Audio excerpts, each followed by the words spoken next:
Good evening, everyone. Welcome to City Hall. As we are going to go ahead and get started with the business. And at this time, I will call for a moment of silence.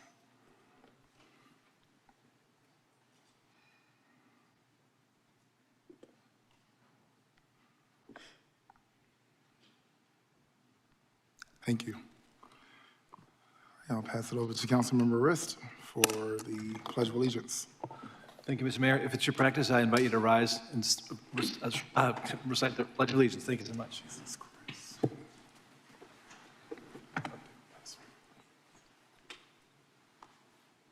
I pledge allegiance to the flag of the United States of America and to the republic for which it stands, one nation, under God, indivisible, with liberty and justice for all.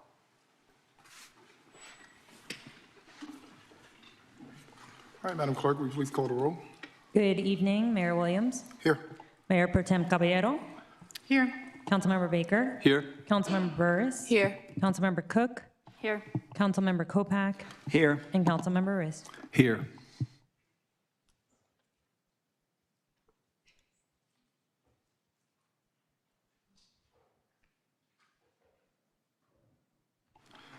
Thank you. All right, I'll start to my left tonight for council comments, announcements.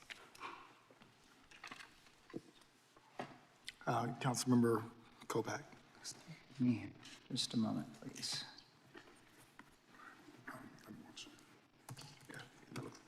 Just, you can leave over there.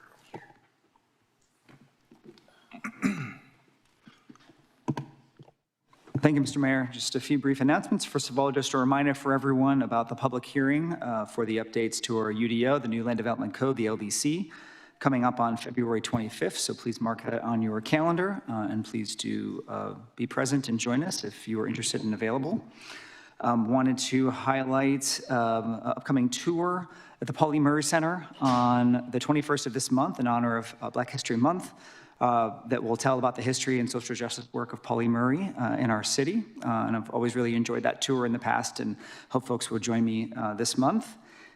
Really enjoyed celebrating Lunar New Year with many of my colleagues, and I'm sure others will mention that as well, to celebrate the year of the fire horse and our shared resilience as a community. That was a wonderful community celebration that we were able to take part in. Happy Ramadan starting tomorrow to all of our Muslim residents. And finally, early voting has started. And so please make a point to check out the candidates who are running for local and statewide office and make your voices heard. Thank you. Wonderful to see everybody here in person and online. Thank you for being with us.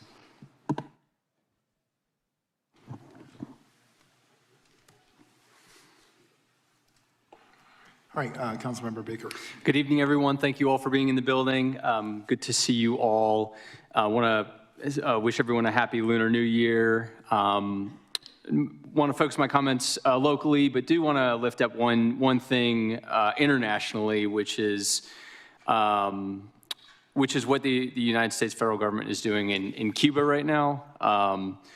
We have seen our federal government's ability to wage violence across the world and in the Middle East and across Latin America. Recently, I'm very worried about what can happen to the people of Cuba as the federal government does not allow any oil into that country. So if that moves you, I would encourage folks to reach out to our federal representatives. As Councilmember Kopak pointed out, the Planning Commission public hearing is going to be on February 24th for what you all know as the UDO. It is going to be changed in name to the LDC. So hopefully you've received your letter in the mail. Everyone who is a landowner should have received a letter, as well as anyone who's a renter or a resident of Durham should have received a letter. So the public hearing would open on February 24th at a special meeting here in this room with the Planning Commission. And then most likely, we don't know what the Planning Commission will do, but most likely their final deliberation will be sometime in April or in May. So I highly encourage people to get involved as early as possible with the LDC process. After that is going to be a joint meeting between the City Council and the County Commission after the July recess, and then it will go on to votes by the City Council and the County Commission following that. So most likely in September, October, the new regulations would go into effect January 1st, 2027. And then finally, I just wanted to lift up the issue of violence in our community. Of course, we lose too many young people to guns and also to car accidents. Regarding car accidents, there's a lot of work going on around transportation infrastructure. There are also, in this project, working together to end violence, some upcoming sessions that might be of interest to people on also February 24th, March 13th, and March 20th. And you can find that information online and attend those digitally or in person. Thank you. Good evening, everyone, and thank you so much for joining us. Happy Black History Month once again. I'm going to associate myself with comments made by my colleagues. So happy Lunar New Year. I thoroughly enjoyed our celebration last Thursday. I think so. I'm getting a little bit older, so I can't remember those dates. Definitely enjoyed the experience and hanging out with my council colleagues. Also, had the opportunity to present an Inclusion Month proclamation last month, my alma mater, NCCU, on behalf of Mayor Williams. So deep appreciation for Dr. Carlton Wilson, as well as the other students who were there presenting about Carter Woodson and the origins of Black History Month. Next month, we are fortunate here in Durham that we're, not next month, next week, that we are hosting the Conference of Minority Public Administrators at NCCU's hosting this year. So I'll be speaking next Tuesday on the panel, and also to associate myself and my colleagues with my, Councilmember Baker. We have had a pretty turbulent past couple of days here in Durham, and it's not very easy to get up here. We have extended my condolences to all the families who have been impacted by gun violence in our community, and also thinking about our city employees who are the first responders and just the magnitude of what it's like to walk into some of those situations. So I ask that you all, if you are a person of faith, extend your faith to those people who can never unsee those events. I'm looking forward to moving forward the work we have with the violence reduction. So I want to also remind you to look online for those upcoming dates and meetings, and that we are equally committed to addressing this issue of gun violence. No one has a right to play or take a life in our city, so we just want to address that and not place blame. We know that some of the tools we have are going to be reactive, but I want to challenge all of us to be proactive in making sure that none of these children have access to a gun, and that we're ensuring they actually get to see adulthood, because that's what we're seeing right now. A lot of Black and brown children are losing their lives before they can even turn 18 or hit some of those milestones, such as graduating college or graduating high school or even going to the prom. So I want to make sure that all of our youth have a dignified life here. So thank you all again for joining us this evening. Thank you, Mr. Mayor. Good evening, colleagues, staff, residents who are here, and those online. Welcome to tonight's meeting. Yeah, lots going on in the Bull City. First of all, I want to thank the Durham Sports Commission for inviting Councilmember Burris and I yesterday to the Duke UNC women's game. Exciting game. Congratulations to Kara Lawson and the Blue Devils for the win and their 16th straight win. Exciting game. I do want to echo my colleagues' comments about the fun time we had last Thursday at the Chinese New Year celebration sponsored by North Carolina Asian Americans Together. It's always a lot of fun. Councilmember Burris was there, Councilmember Kopak, the mayor, Councilmember Cook. So shout out to the Asian American community, and also for the Year of the Fire Horse, which is this coming year. We had a great budget retreat last Friday. Staff and council members, thanks to the staff for organizing a great event, but also presenting some unbelievable data about where we are, both where we are in planning for the budget for next year, 26, 27, but also what the data says about our community and where we are. Everyone should check out on the city's website the 2025 Community Goals and Objectives Report Card. It's a new report from the planning department that lists a bunch of data about where we are, about housing, homelessness, population, demographics, and jobs, et cetera. On the budget side, we should be really proud in Durham that we're the only city in North Carolina with a significant living wage ordinance. If the council approves it in this budget, our so-called Durham minimum livable wage will go up to 25 hours $25 per hour as of next year. So we are well above any other city in North Carolina. It's a great opportunity for our staff to be rewarded that way. It's also a challenge in the budget side that we got to work through as a council. So we look forward to that conversation with staff and council colleagues. It's also worth noting we had an amazing, every year we do a resident survey. I think this year we had about 700 folks responded online to the resident survey. Amazing results this year on the survey, and I just want to mention a couple things. 84% of respondents rate Durham as an excellent or good place to live, but these satisfaction ratings increased in 74 of 90 categories this year. Kind of amazing jump from even last year. The city of Durham also rates 20% above the U.S. average on the overall quality of city services. So that's a testament to the new leadership of our city manager and all the staff who are here. We really appreciate all they do every day to provide high quality, efficient, and caring services to all the residents of Durham. So thank you so much, staff, for that. And I think that the 700 residents that responded, that's not a blip, that's not a dead, it's like a real significant source of data. So thank you so much for your work and the strong response we're getting from our residents for your service.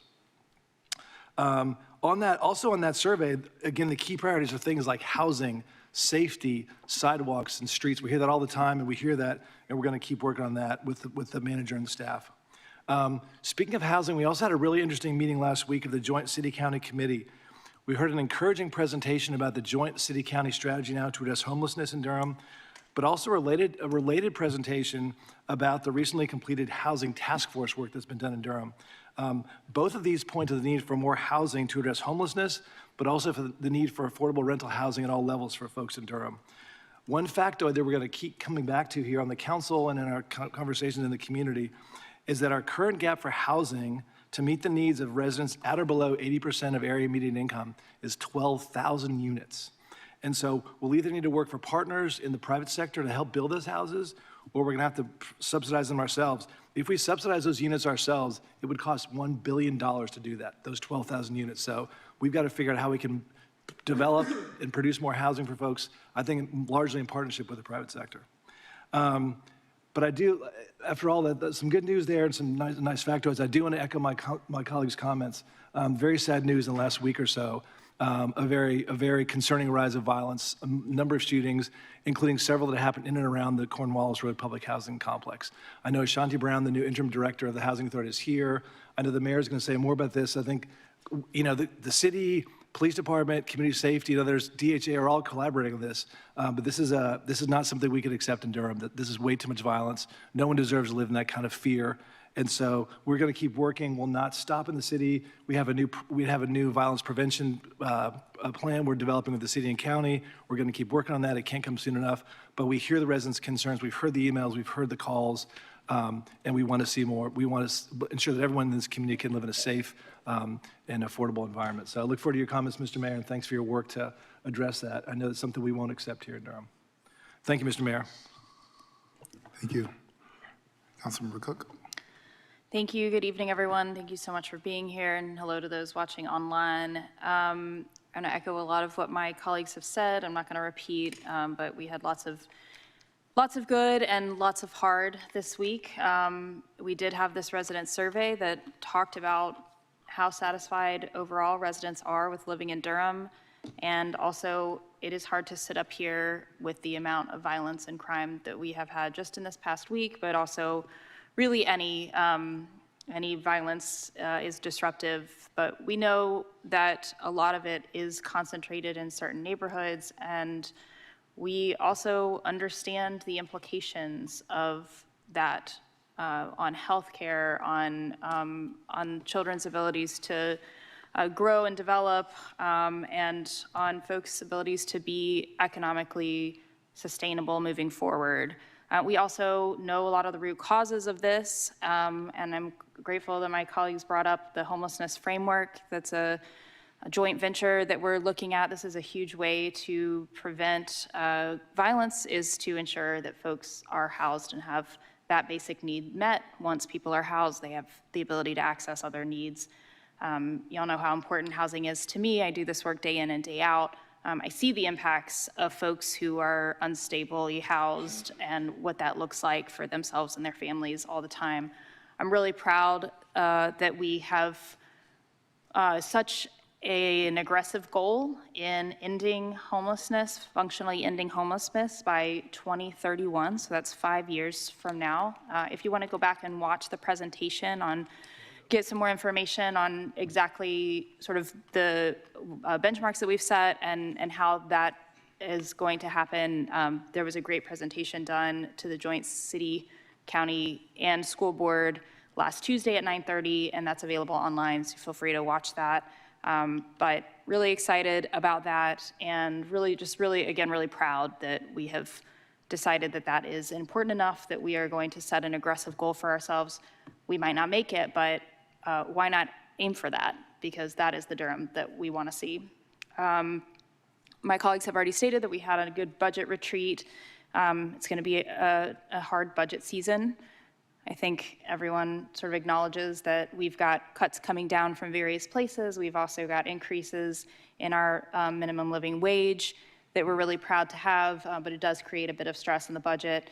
It's really long. I know that nobody wants to watch it, but it is worth watching if y'all want to see. There was more groundwork laid at the last one on Friday. The next one's going to be more nuts and bolts, and that's coming up on Friday, February 28th. Again, it's 27th, just kidding, I can't add 14 apparently, so February 27th.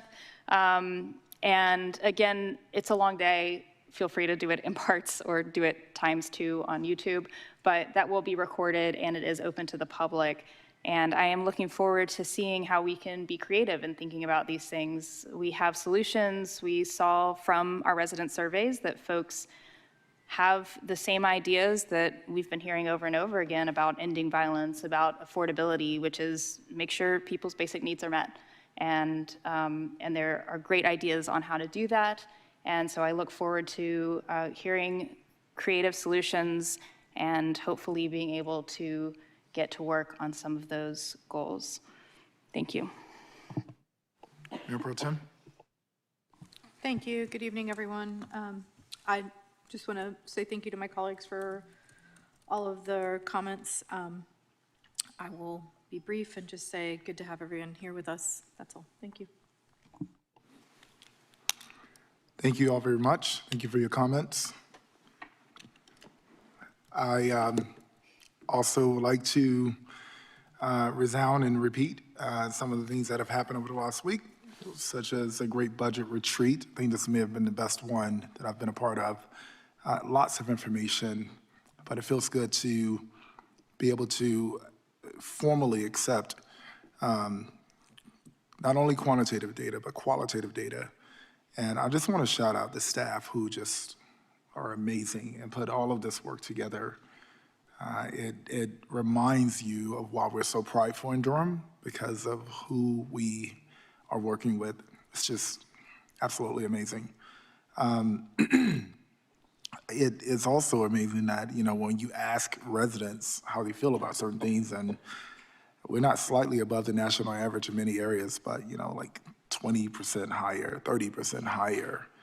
And, elected officials, we obviously stand up here and we smile and we'll accept the award, but really it's our staff who are the folks that are making this magic happen on a daily basis. And the little things you don't even think about. You're walking down the street and it's cobblestone or brick, and the brick just looks really good, It's like there are people that are making sure that the finest details are, doing its part to make sure the city looks good. So in every form and fashion, Mr. Manager, kudos to you and the team for all of what's we're able to brag about. We did have some external events that were pretty cool. I think I went to like 4 Lunar New Year events across the Triangle. And let's just say that people know how to party. And it is a task. The biggest task is when you try to leave and it's late in the hour. And they just, someone could be about 60, 70 years old, maybe about 70 years old, I think she was, and I was trying to leave, and she said, no, we're just getting started.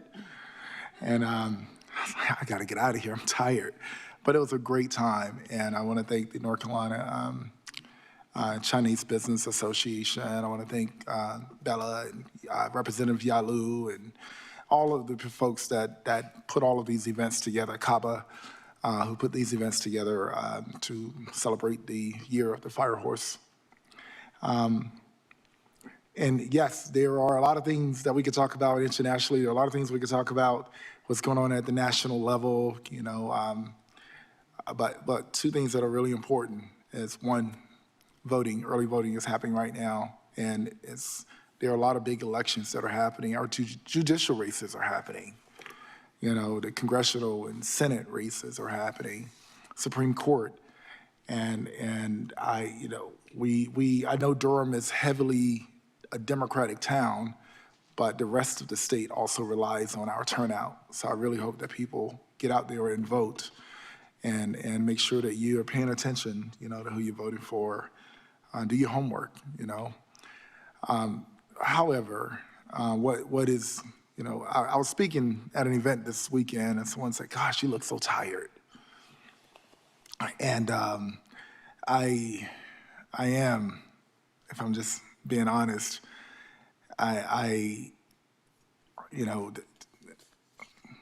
we have had a lot of opportunities to do a lot of things in this community, and your city council, we are a representation of this community. So if we seem conflicted, that means the community is conflicted. I woke up this morning to, I think maybe 300 comments. And most of the comments were, "Mayor, what are you gonna do? Mayor, you need to do something. The mayor isn't doing enough." And part of this I blame on TV, because people watch things like The Mayor of Kingstown, or they watch these shows and they think the mayor is just this dictator who has all the almighty power to just do whatever. That's not real life. In democracy, the loudest voices win. The room that's filled with the most, the majority wins. That's just what it is. And this phone right here, everyone on this dais, we're all in a text message, and it's not to do city business, but it's for notifications when someone is shot and killed. Bill Bell started this way back in the day. He said, "I want to make sure I know when someone gets shot and killed in the city." And we've expanded that to the full council. We also get a message when someone is shot and they're underage. Here's reality. I talked about silver bullets. There are no silver bullets, all right? But there are a lot of resources. We had ShotSpotter. ShotSpotter was voted down. Bull City United was discontinued. We had the data program with, the Para Grant. It was sent back. But also, we've expanded HEART. And finally, we have a long-term strategy to where we're going to be focusing on bringing all the possible resources we can together to bring down crime, violent crime in this community. But the question we have to ask ourselves, are we going to really do this or not? Because that's the long-term plan. There isn't anything right now other than the status quo. We can't social work our way out of this. We can't restorative justice our way out of this. So as I said this morning to the 300 comments, I'll do my part. But as you're walking out of the house, look in the mirror and ask yourself the same question. And I'll say that to everyone in this room and everyone up here.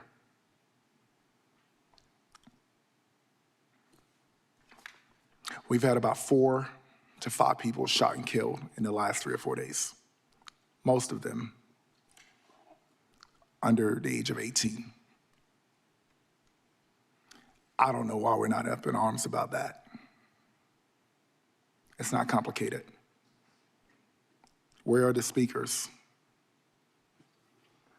When we have policies and people want to say we don't want to over surveil.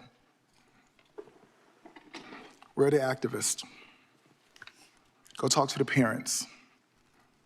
Go talk to the community members who are living in this crap every single day. I don't have anything else to say about it. Go to where it's happening. Let's see how serious you are then. I won't be perfect on this. And I don't want to be. But I'm tired of kids dying when they don't have to.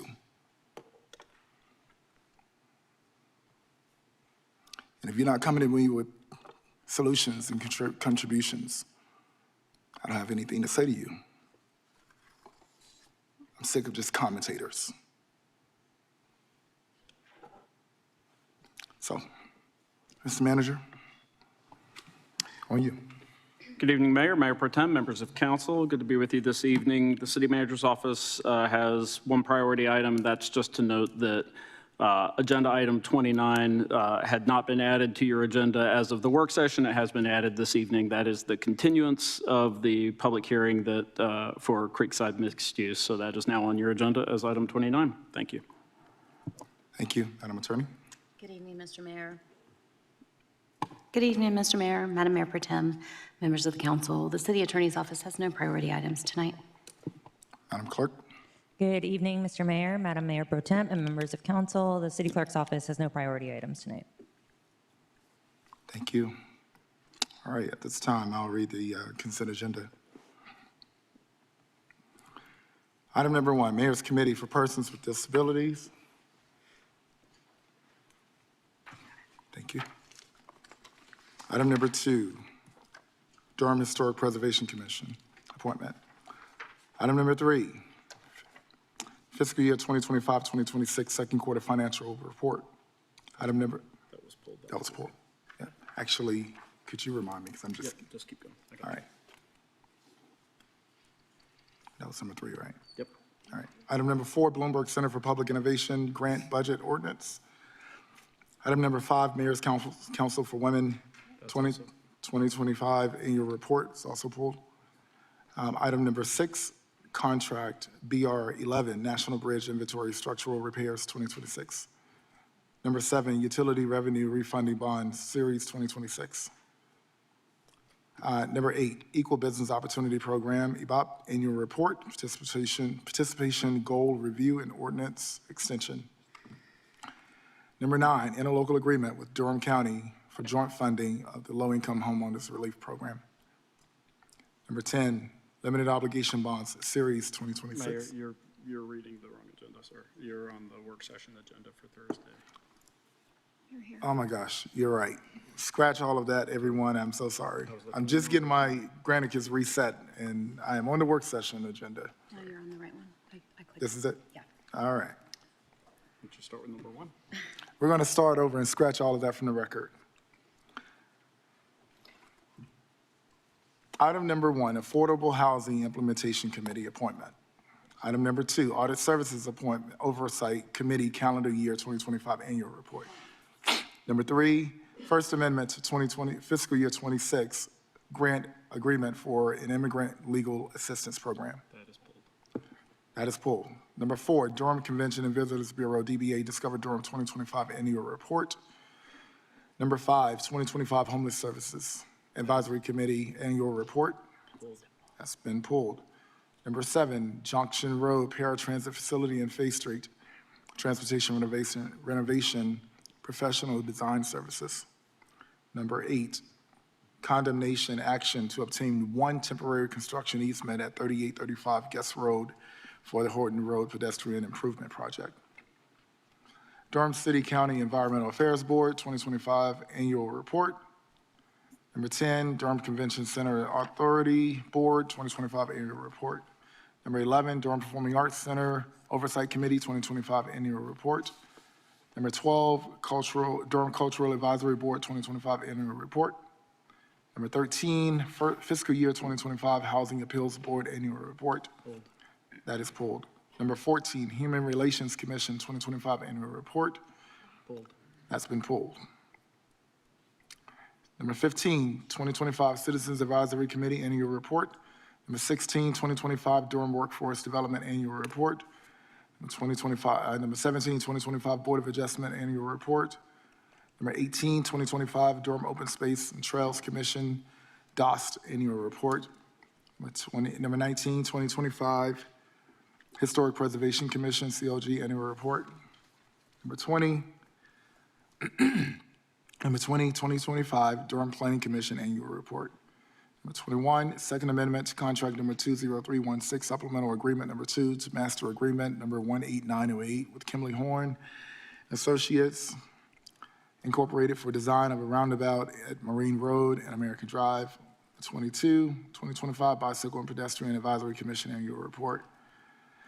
Number 23, purchase contract for Go Durham Battery Electric Bus Charging Equipment. Number 24, contract for professional engineering services with HDR Engineering Incorporated for the Carolinas for outfall and transmission main project management. And then for GBA, the public hearing. Number 2026, public hearing for the development of fiscal year 2026-2027 annual action plan. Number 27, consolidated annexation, Lee Village Center. Number 29, zoning map change, Creekside mixed use, continued from February 2nd, 2026 meeting, original PR 18334. So that is our consent agenda with the exception of 3, 5, 13, and 14. Then we'll get to our public hearings. All right, at this time, I entertain a motion to accept the consent agenda with the exceptions of 3, 5, 13, and 14. So moved. It's been moved and properly seconded. Madam Clerk, I'm sorry, Second. It's been moved and properly seconded. Madam Clerk, please open the vote.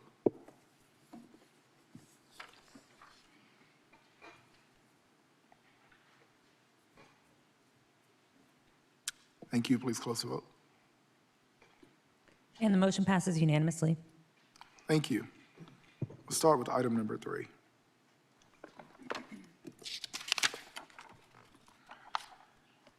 This is, yeah, I'm looking now. So we have 2 speakers, Victoria Peterson and then Pablo Freeman. This is item number 3. And welcome, you have 3 minutes.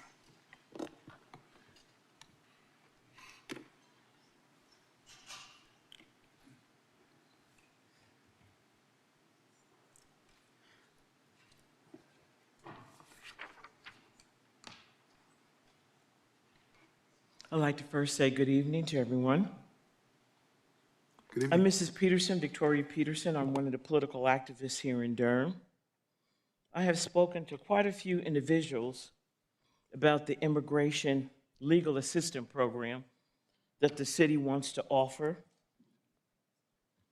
to persons in this community who may have various immigration issues.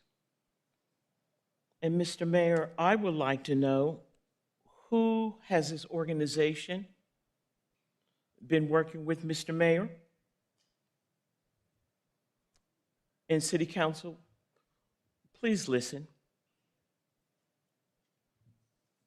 I would like to know who has this organization been working with. It looks like that they have already received over $200,000 and some thousand.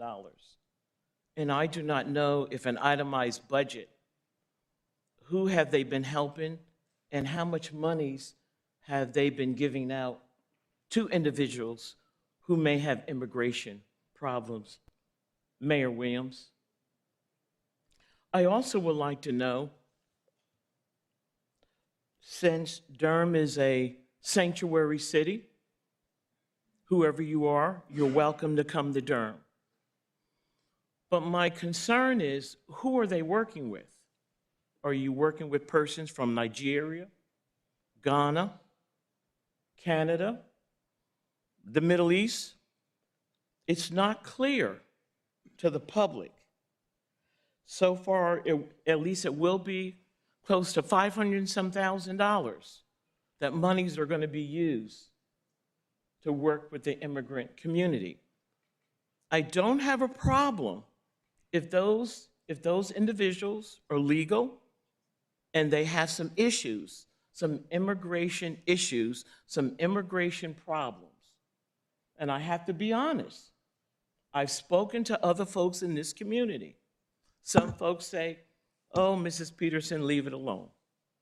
But other folks are also saying, well, Mrs. Peterson, we do have concerns that we want to make sure that the individuals that we are helping are legal persons that are supposed to be here, but they have some issues with their immigration papers.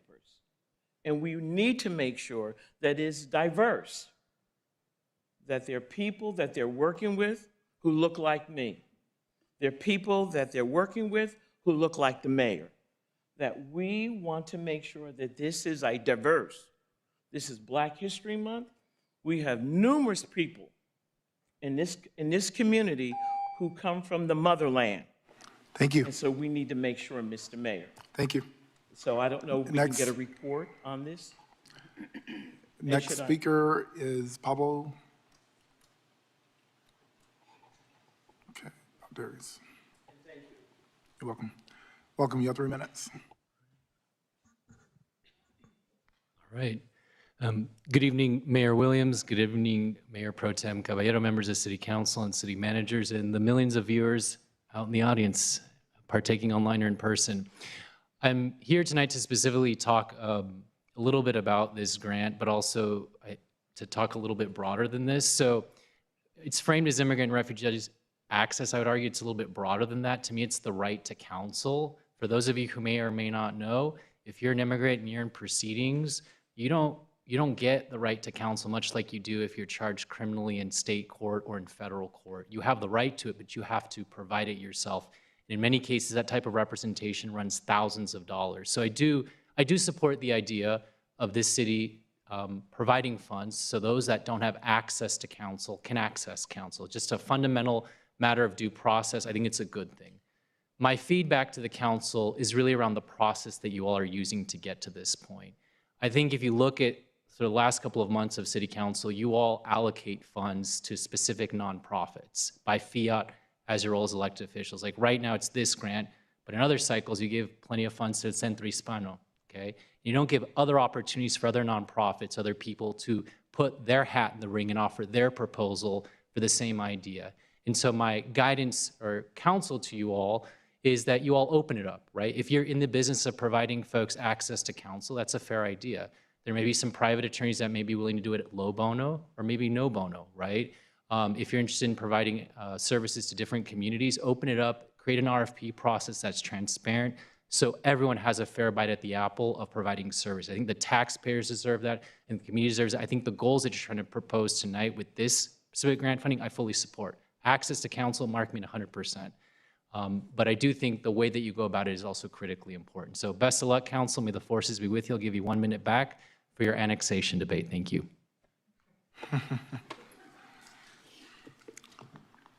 Thank you.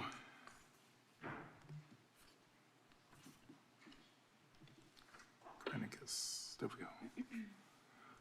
All right, at this time, I'll entertain a motion to authorize the city manager to execute the First Amendment to fiscal year 26 grant agreement for the Immigration Legal Assistance Project with Justice Matters Incorporated in an amount of $200,000 for a revised total contract amount of $450,000.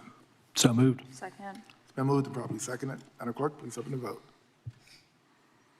Please close the vote. And the motion passes unanimously. Thank you so much. All right, our next item is item number 5. I have one speaker, Victoria Peterson.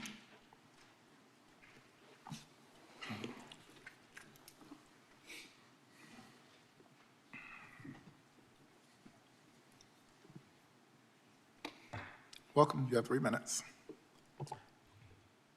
Over the last several years, I've known that the city, at least I've observed that the city has had a serious problem about homelessness. But this past winter, we're still in it, it really has been an eye-opening to me. Mayor Williams, you, and I'm not here to embarrass you, not here to embarrass, I think it's Dr. Lewis, who is chair of the county commissioners for the county. I just have a serious concern. What is going on here in Durham with so many African-American men, and this is Black History Month, why so many of our men are homeless? Why so many African-American men are on the streets?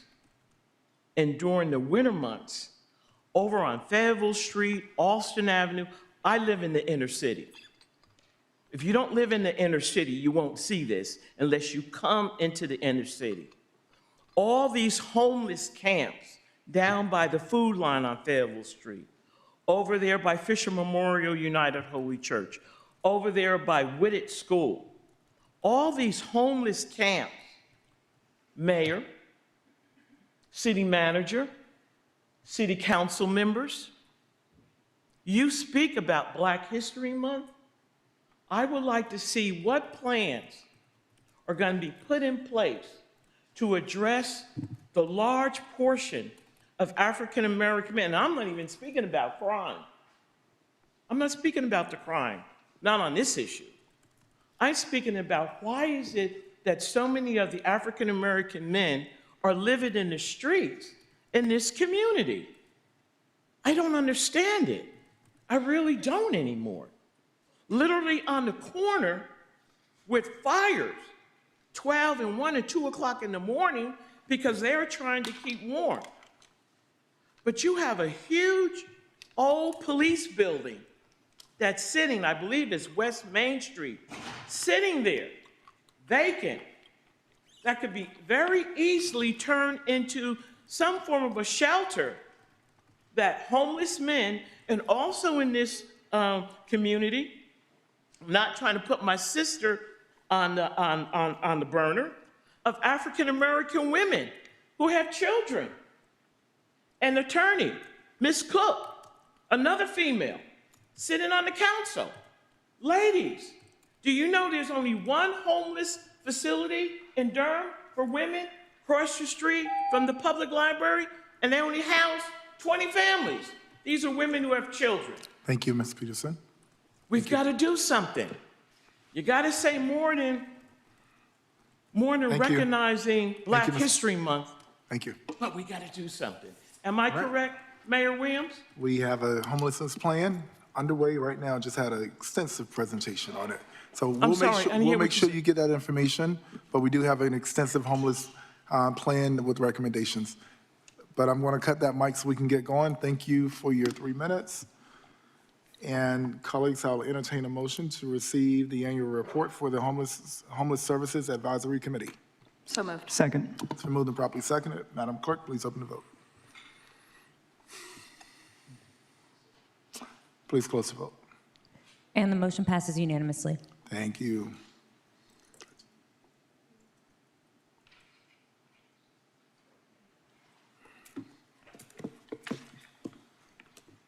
All right, I have 2 speakers, Kelly Lane and Brian Ramirez.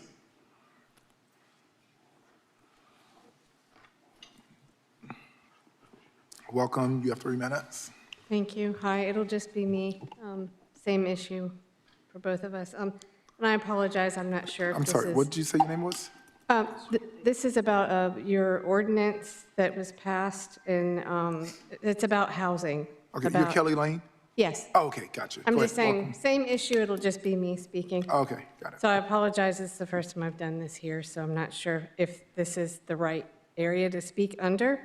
But I was very happy to see, I've got a case pending right now involving a Durham landlord, and I was dealing during the pandemic with a housing situation that was rodent infested, and I'm very happy to hear that you passed this ordinance, I think it was October.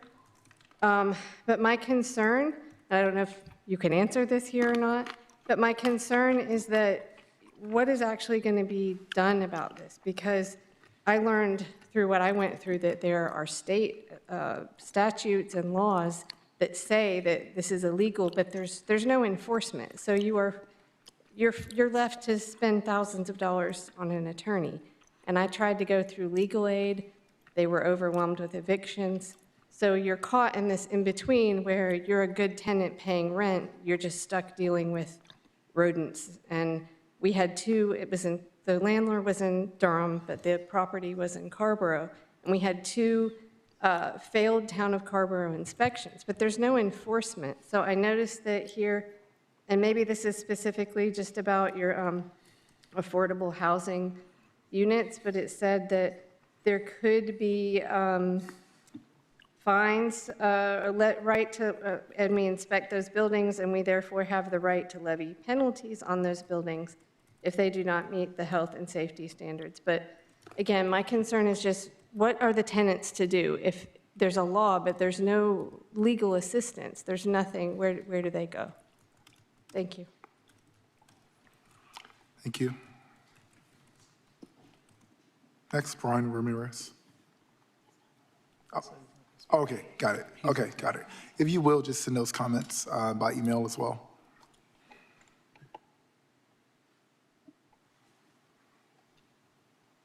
All right, colleagues, I will now entertain a motion to receive the fiscal year 2025 Housing Appeals Board Annual Report. Second. It's been moved and properly seconded. Madam Clerk, please open the vote. Please close the vote. And the motion passes unanimously. Thank you. And I have item number 14, Alina Snavely. Welcome.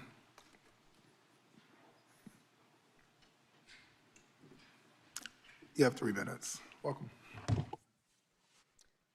Hi, everyone. My name's Elena Snavely. I am a data scientist by trade. You might remember me from the scintillating Durham racial equity presentation I did with Attorney Williams last year. I'm here to speak in favor of the Human Relations Commission's annual report.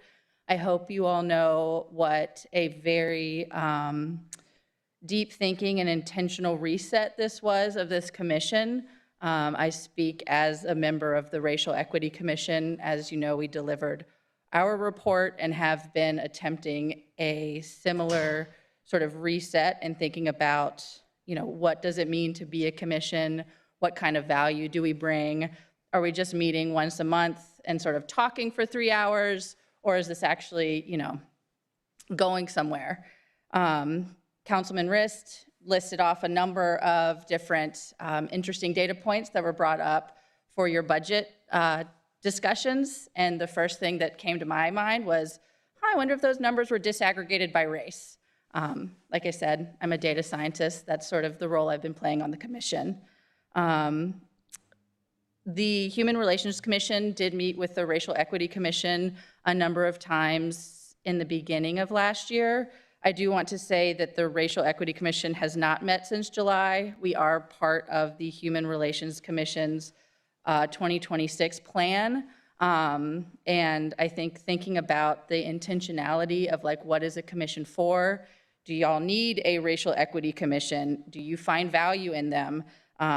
Is the risk of the words racial equity, you know, sprinkled around what Durham City and County is working on, you know, worth what we're bringing or not bringing?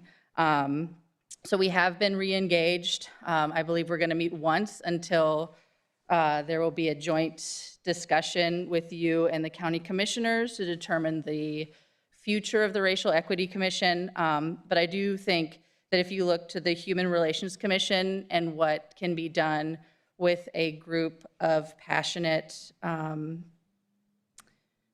people here in Durham who want to bring value to the city council, I think I would appreciate if you sort of thought, like, what does it mean to be a commission, and like, how do we bring you value?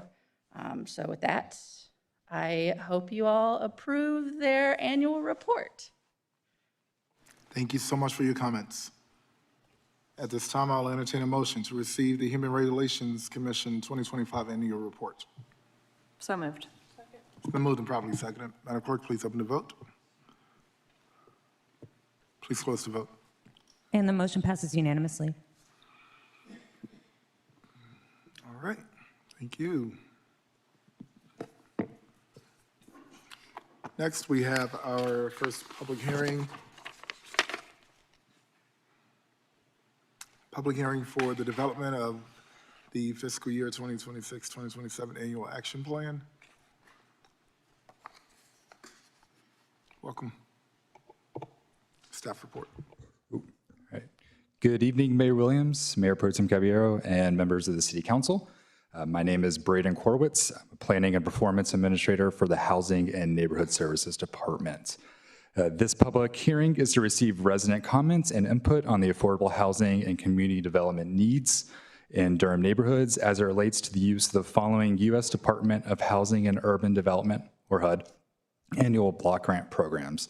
We have Community Development Block Grant, CDBG, Home Investment Partnerships Program, HOME, Emergency Solutions Grant, ESG, and Housing Opportunities for Persons with AIDS, HOPWA.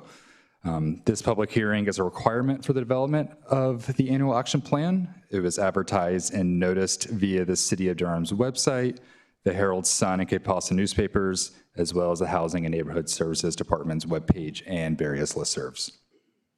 The Annual Action Plan, or AAP, guides the implementation and use of the city's CDBG, HOME, ESG, and HOPWA funding for the upcoming fiscal and program year, which runs from July 1, 2026 to June 30th, 2027.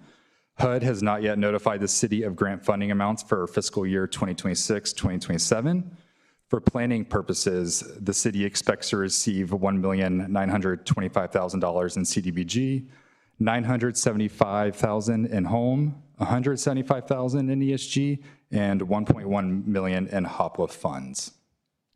For the first time in many years, the Housing and Neighborhood Services Department released a competitive application for CDBG and HOME funding on January 20th, 2026. This application process aims to enhance our engagement with the community, increase transparency in the process for selecting projects funded with federal grants, and establish expectations for partners and federal grant funding availability. Through this process, more than 80 individuals attended the required workshops on February 6th and 11th, respectively. All applications for CDBG and HOME funding are due on March 3rd at noon. Projects recommended through this process will inform the CDBG and HOME project funding allocations outlined in the draft FY 2026-27 AAP. Once completed, the city is required to publish a copy of the draft annual action plan for resident comments for at least 30 days prior to its submission. The public comment period will open by early April, as the city's draft annual action plan must be submitted to HUD by May 14th, 2026. Comments made during this public hearing, as well as written comments submitted in response to the draft document, will be included in the final draft submitted to HUD. I am available for questions as needed. Thank you. Thank you. Are there any questions, technical questions or comments for staff? All right, at this time, I'll declare the public hearing open.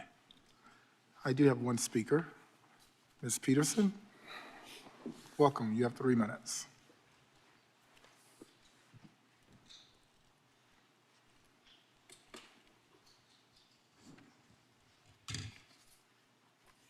I want to mention to the citizens, this is the time when you come down to the city council and you talk about how we want our federal dollars to be spent. You sort of spoke very quickly and very fast, sir. I really would like to get the total of dollars that we're speaking about from HUD. But here is an opportunity to the city council members. You really want to do something about homeless? Here's a good opportunity, because these funds can be used to work with the homeless people and the homeless organizations in our community. Can you tell us, sir, again, the total amount of the HUD dollars that's going to be available? So, Mayor Williams, I remember you saying, I can't quote exactly, about the police station, that when you folks, when it came up a few weeks ago for one of the historical sites, wanting that building. And I think you made a comment about that, Mayor Williams. We really have to do something in this community about the homeless situation. Can you tell us, sir, the total dollar amount? We are expecting approximately $4.175 million. That's how much we're planning for in these. 4 point what, sir? $4.175 million. $4.175 million. of Yes, HUD ma'am. dollars. 4.1, $75 million of federal funds just for one program. That's awesome. That's awesome. And thank you. And Mr. Mayor, we really need to find, and other city council members, we really need to find some organizations who are serious enough, who can put in a grant. Am I correct, sir? They need to write up a grant to use for these dollars for the homeless folks who are living on the streets. There are two groups, men, particularly African-American men. I know we cannot discriminate. So men, African-American men, white men, because if you're on Fayetteville Street, you will also see white males. And a lot of them, I think, some of them are in the communities because of drugs. One of the homeless problem, and I'll talk real quick, we still have a serious drug problem and an alcohol problem in this community. Why a lot of our people are on the streets. And also to the two women that are on the city council, we have women who are homeless with their children. So I want to ask the two women to also get involved. I'm not trying to embarrass you young ladies. Attorney Cook, Councilwoman Burrs, you ladies, please help us to bring some women together to deal with the women who have children Thank you, who Ms. are Peterson. homeless. Thank you.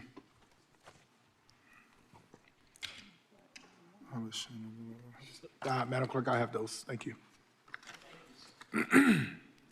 All right, those are all of the speakers that I have signed up for this item. So therefore, I'll declare the item closed and back before council. There's no action, right? It's just no action, correct? We're just receiving it. All right. Oh, yeah, go ahead. Thank you. I appreciate I know it's been a long time since we've done an RFP, so I think that's great. Can you just share the kind of, and you don't need to say it now, but if you could just send council an email about the timeline, when do RFPs close, when will letters be awarded, and when we can expect the work to begin with those dollars? And Yeah, I can definitely share the timeline with you. Yeah, thank you. Yeah. Yes, go ahead. Thank you. Thank you. Good evening. Just a quick question. We had talked previously about when we were talking about opening this up for a competitive process about support in the community to ensure that folks potentially would be ready to receive federal funding, since that is kind of a high barrier. Can you just talk a little bit about the work that staff has done to ensure that community can be competitive for this process? Yeah, definitely. Thanks. So for this process, we hosted 2 application workshops, one virtual, one in person, and we made them mandatory for any organizations looking to apply, just so they were fully aware of the expectations of the application process and kind of what we're looking for in these potential subrecipients. So we worked through kind of the program regulations for home and CDBG. We work through application narratives, application questions, what we're kind of looking for out of the applicants, and that includes all the supporting documentation that is needed for them to demonstrate kind of the sufficient capacity. And we are open and willing to provide feedback to applicants as well. So if they are unsuccessful this time around, they get to know the process, and there's an expectation of the same types of funding will be available next year at the same time, just so we can build up that capacity over time. Thank you. Those are all my questions. Thanks. All right, thank you for your report.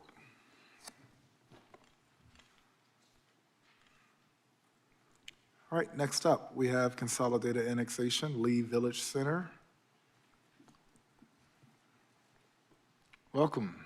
Awesome, thank you.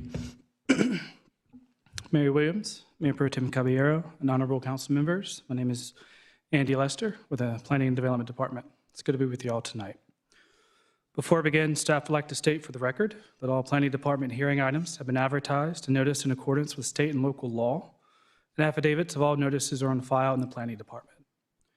A request for utility extension agreement, voluntary annexation, initial zoning map change has been received from Dan Jewell for 10 parcels of land totaling 81.75 acres and located east of George King Road and west of Crescent Drive. This annexation petition is for contiguous expansion of the primary corporate limits. The current zoning is residential suburban 20.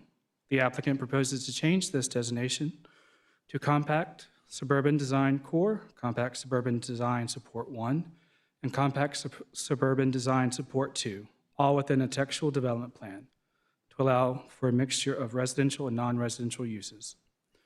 The properties are currently designated transit opportunity area on the place type map. The proposed CSD-CD, CSD-S1D, and CSD-S2D zonings are consistent with the designated place type. At the December 15, 2025 City Council meeting, the case was continued to a date certain for February 16, 2026. Thank you. Staff and the applicant are available for any questions. Thank you for the staff report. Any questions? All right, at this time, I'll declare the public hearing open. How much time do you all think you need? Good evening, Mayor Williams, Mayor Pro Tem Caballero, members of council. I'm Patrick Bike with Morningstar Law Group. We just need a few minutes, Mayor. We're here to provide a few more text commitments in response to community concerns that have been raised since the public hearing was initially open.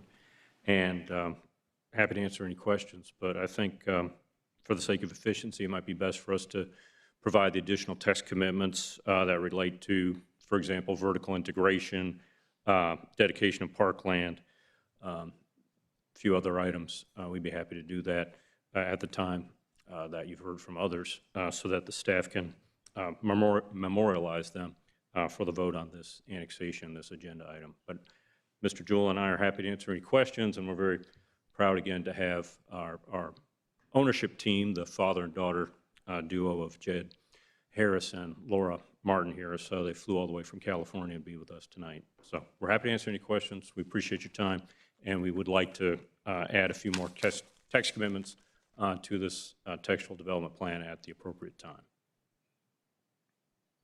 Unless you all want me to do that right now, that's up to, obviously that's up to the council. Go for it now? Okay. First of all, I'd like to address vertical integration. We will be proffering a text commitment that, quote, any site plan, including both residential and non-residential uses submitted after the completion of Falcon Bridge Extension to NC 54 shall include vertical integration with ground floor non-residential uses integrated into a mixed-use building. This commitment shall apply until a minimum of 25,000 square feet of ground floor non-residential space has been achieved.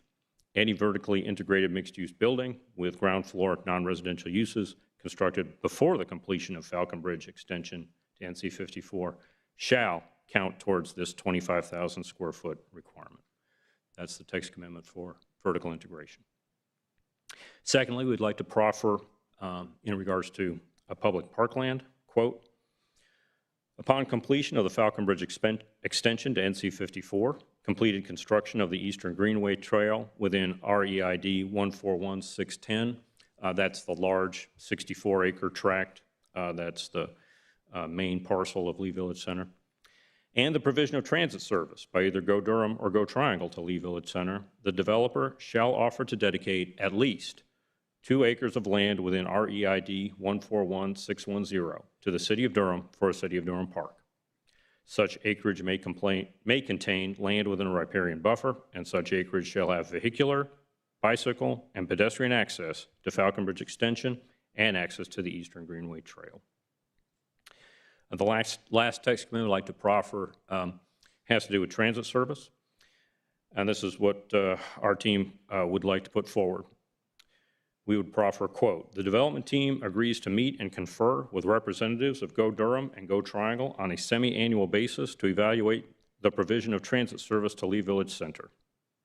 The Lee Village Center development team will provide email correspondence reflecting such meetings to the planning department on a semi-annual basis. Upon agreement regarding the location of a bus station within Lee Village Center. The development team agrees to use reasonable efforts to aggregate density within a 15-minute walk of the bus station. Lastly, we also want to proffer the standard $500 per incremental student to Durham Public Schools, and that will be paid at the approval of the site plans. With that, I'd be happy to answer any questions and address any other concerns that the council may have. Thank you. I'm going to start with my online speakers. I have Ryan Stewart. Mr. Mayor, I only have one person for item 27 who's currently online, and that's Is that Shannon Ryan Stewart, Gaylord. Rob Davis, Linda Harden, or Shannon Gaylor? Hi, yes, this is Shannon. Can you guys hear me? Hold on one second, Shannon. I'm going to mute you. Ryan Stewart is in person. You still want to do? Oh, sorry. Yeah, start with online. So who's that online? This is Shannon Gaylord. Shannon Gaylor. Okay, let's go. Let's start with her.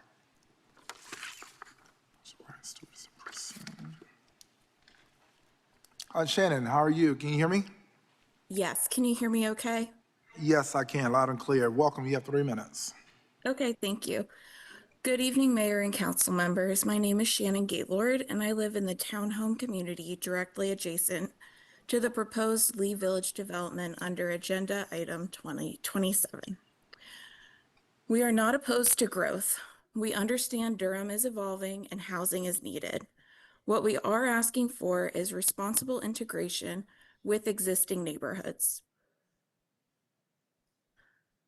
As currently designed, the proposal replaces the entire wooded area behind our homes with a primary roadway and multi-use path. There is no meaningful vegetative buffer shown between that roadway and our backyards. Zero.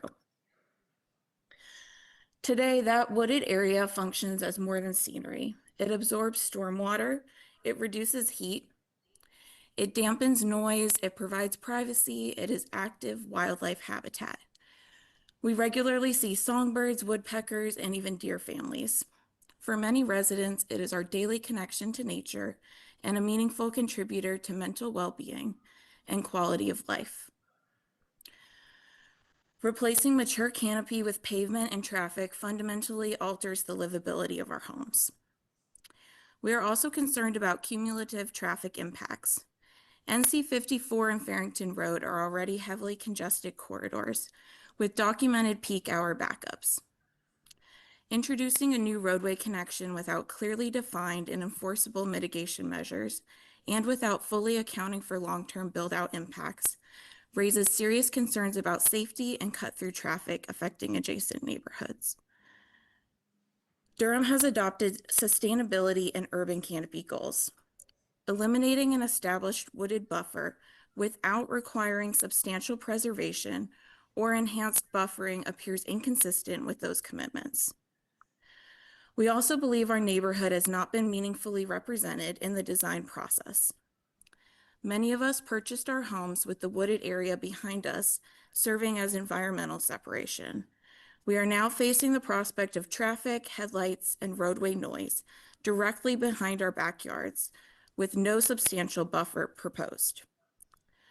We respectfully ask Council to defer approval of Agenda Item number 27 until the following are addressed. Number 1, a substantial enhanced vegetative buffer between the proposed roadway and existing homes. Number 2, preservation of mature canopy where feasible. Number 3, clear enforceable traffic mitigation commitments. And number 4, meaningful green space that maintains environmental continuity. Growth should not come at the complete expense of existing neighborhoods' livability. We ask you to pause this approval and require revisions that better align with Durham's comprehensive plan principles. Thank you. Thank you, Ms. Gaylord. Thanks for your comments. Do you have anyone else online for number 27? Okay, thank you. No, Mr. Mayor. Thank you. All right, we'll move to in-person. Ryan Stewart. After Ryan Stewart will be Chris Selby. Is Chris in the room? Hey there. I'd like to see my time to Ryan. We do not for time. Good evening. My name is Ryan Stewart, and my address is on record. Hello, Honorable Mayor Williams and the members of Durham City Council. As a resident of Chapel Run, a community situated directly south of this project, I feel compelled to address the potential impact on our neighborhood and the surrounding areas of Eastwood Park, George King Road, and Falcon Bridge, as well as Blenheim Woods, and anyone that currently uses NC Highway 54 to access Highway 40. During the first public hearing, 3 access points for this development were discussed. Issues arose first with the lack of clarity over easement rights on George King Road. Second, with Crescent Drive residents unwilling to sell for the proposed Falcon Bridge extension, that eliminates yet another access point. Residents from Chapel Run, Eastwood Park, Blenheim Woods, and the Oaks expressed concerns about using neighborhood streets for the proposed access via Crossland Drive. Additionally, many mentioned the traffic holding area for all of us to access 54 and leave these communities accommodates only 2 vehicles at a time, as well as the fact that our streets lack sidewalks and are very narrow at certain points. As of now, I wanted to add that we have 430 verified petition signatures opposed to this development. Just last month, the City Council voted to deny the rezoning request for Brittmore, a notably smaller development. This decision was shaped by environmental and traffic concerns, mirroring the issues raised by Chapel Run residents in our initial hearing.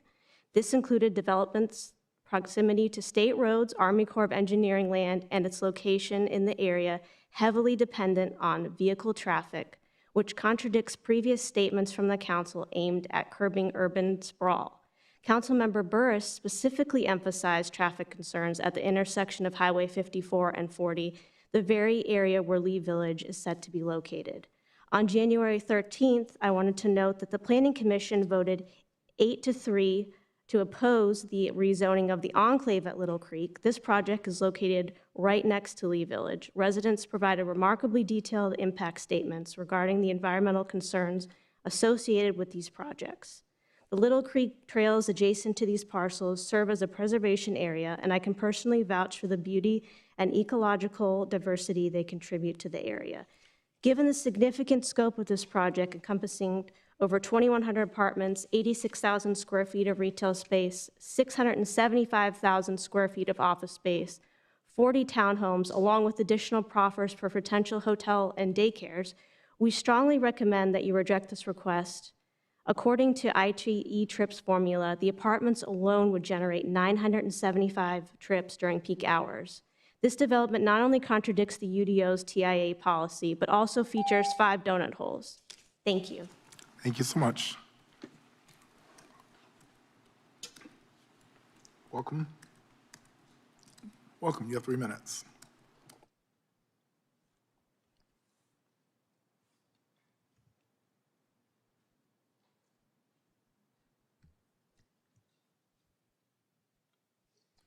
I'm Chris Selby. I live at 138 Celeste Circle in Eastwood Park in the city of Durham. Could you pull that mic up to you? Much better. Chris Selby, live in Durham. Thank you. Here. And at the last meeting on this issue, I explained in detail how Lee Village does not have a plan to link the 2 north-south collectors here and here to NC 54. And this would cause very heavy traffic to traverse our neighborhood, our local streets, and passing between these collectors in Lee Village and NC 54 down here. And in addition, would create a pinch point at the Hunting Ridge Road intersection down on NC 54. It seems there may be some progress with the Falcon Bridge Road extension, but we need both of these to link to NC 54 to avoid the pinch point and to provide direct access to NC 54 with Crossman Road. This is, without this is just bad planning to have local streets in between an arterial and a collector street. I think the applicant knows that, and I think the council knows that as well. That's just bad planning. And I think there's a right way to develop Lee Village and a wrong way. And I respectfully ask that you do the right thing and demand the needed commitments for linking both of the two collectors directly to NC 54. Thank you. Thank you. Those are all of the speakers that I have for this item. Mr. Mayor, Hallie Shin and Laura McCall. Oh, yeah, I'm sorry. And I acknowledge that, I acknowledge your text message. My apologies. No worries. Okay, I see what happened here. All right. Hallie Shin and Laura McCall. I promise, Laura, I did not try to do that on purpose.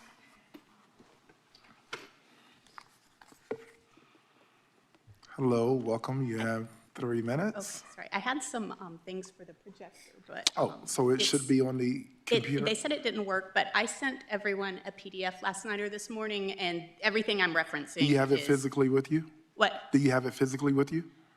I The have presentation? little things printed out, but not. So if you want to utilize that projector right there, you can do that as well. They said it didn't work. Oh, sorry. That's okay. Okay. Let's see.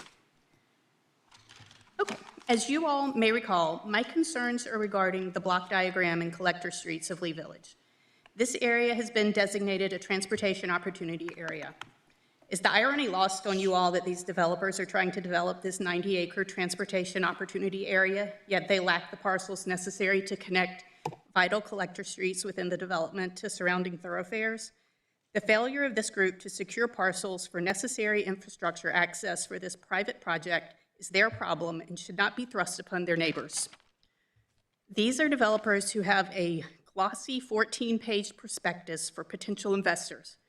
Thomas & Hutton is the applicant of record on both the zoning map change and the petition for annexation. They have a build-out schedule and a utility extension agreement with the city.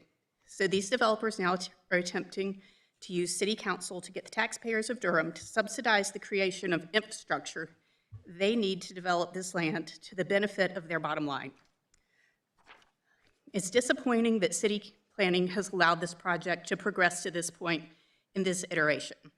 Dan Jewell asked Director Young in an email how they could avoid doing a TIA. She responded that straight rezoning is the way to avoid that requirement. This is very clearly not a straight rezoning. It is titled Textual Development Plan. Straight rezonings contain no textual or graphic commitments and as such are exempt from a TIA. This textual development plan is replete with commitments, open spaces, affordable housing, and no drive-through businesses. It curiously omits the density information readily available on the build-out schedule and utility extension agreement. Why has city planning allowed this project to move forward without the applicant following the procedures and guidelines set forth in the UDO? It certainly seems that city planning is working in the best interest of the Friends of Durham, not the people of Durham.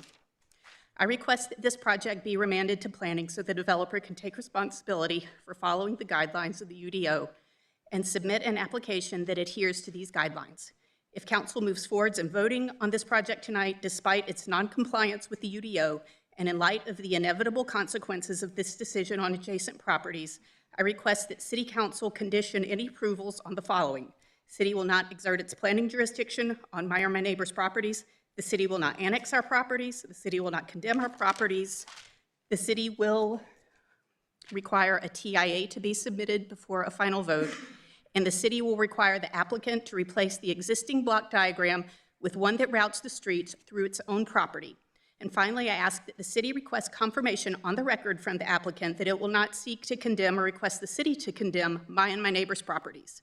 If what planning has said to me in emails and here at the first hearing on December 15th is true, making these assurances part of the official record should be no problem. Thank you. Next, we have Laura McCall. Come on up, please.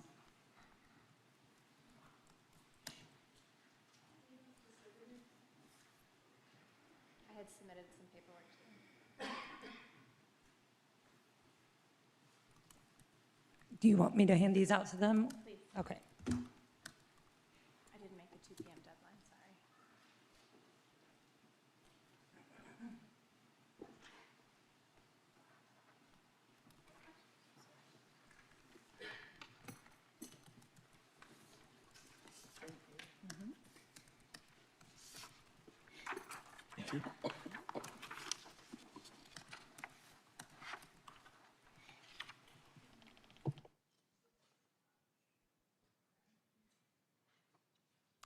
Thank you. I'm Melora McCall. My address is on file.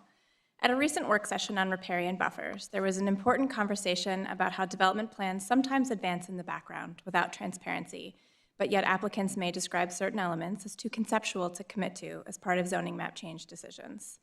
An October 25 offering memorandum includes a site plan for Lee Village Center, and that plan aligns with the annexation build schedule, the UEA, and the block diagram. Those materials were sufficient to complete a fiscal impact analysis and structure city contracts. Given that, it's difficult to characterize this development plan as too uncertain to evaluate. Materials show a roadway over a pond and a town square over a stream. Since no graphic plan has been submitted, the question is straightforward. Does the applicant anticipate submitting an NPAA to accommodate the town square or Falcon Bridge roadway extension? Can they commit to no disturbance of required buffers beyond necessary collector street crossings? Legislative decisions are where foreseeable impacts are evaluated and public protections are secured. Traffic, transportation, and infrastructure are part of that public interest analysis. Capacity constraints in this area, including the Falcon Bridge extension and widening of NC 54, are not abstract issues. Questions remain regarding the city's potential funding responsibility, the timing of improvements, and whether property acquisition could be required, particularly for the Falcon Bridge extension. If those discussions are occurring, they should be part of this public record and this decision. The applicant previously committed to use and intensity in order to respond to a first review staff feedback of UDO 1613E3A. That language was removed just prior to the Planning Commission, and the supporting narrative is that you can get better traffic information later when it really matters. But council review is where impacts are weighed and mitigation is secured. Approving this project without binding commitments shifts risk to the public. Both the current and proposed LDC frameworks allow committed improvements to be modified if downstream analysis shows they are unnecessary. There's no structural barrier to obtaining clarity now. Residents deserve to understand what improvements will be funded by the developer, what infrastructure costs may fall to taxpayers, and how capacity constraints in this corridor will be addressed. You've denied other cases based on transportation concerns. The expectation of consistency matters, and where foreseeable impacts are not openly evaluated and weighed, the record is incomplete and decisions become vulnerable to challenge. Council has seen situations where key information surfaces only after approvals are granted. Refer this back to planning so that the traffic impacts and mitigation framework is fully developed and proper evaluation of the public interests is considered before actions are taken. Durham does not just need more housing, it needs housing that's responsibly integrated into infrastructure, environmental protections, and long-term community stability. Solving one problem while worsening others without a clear path to resolution is not smart growth. Thank you. Thank you. Those are all of the speakers I have on this item.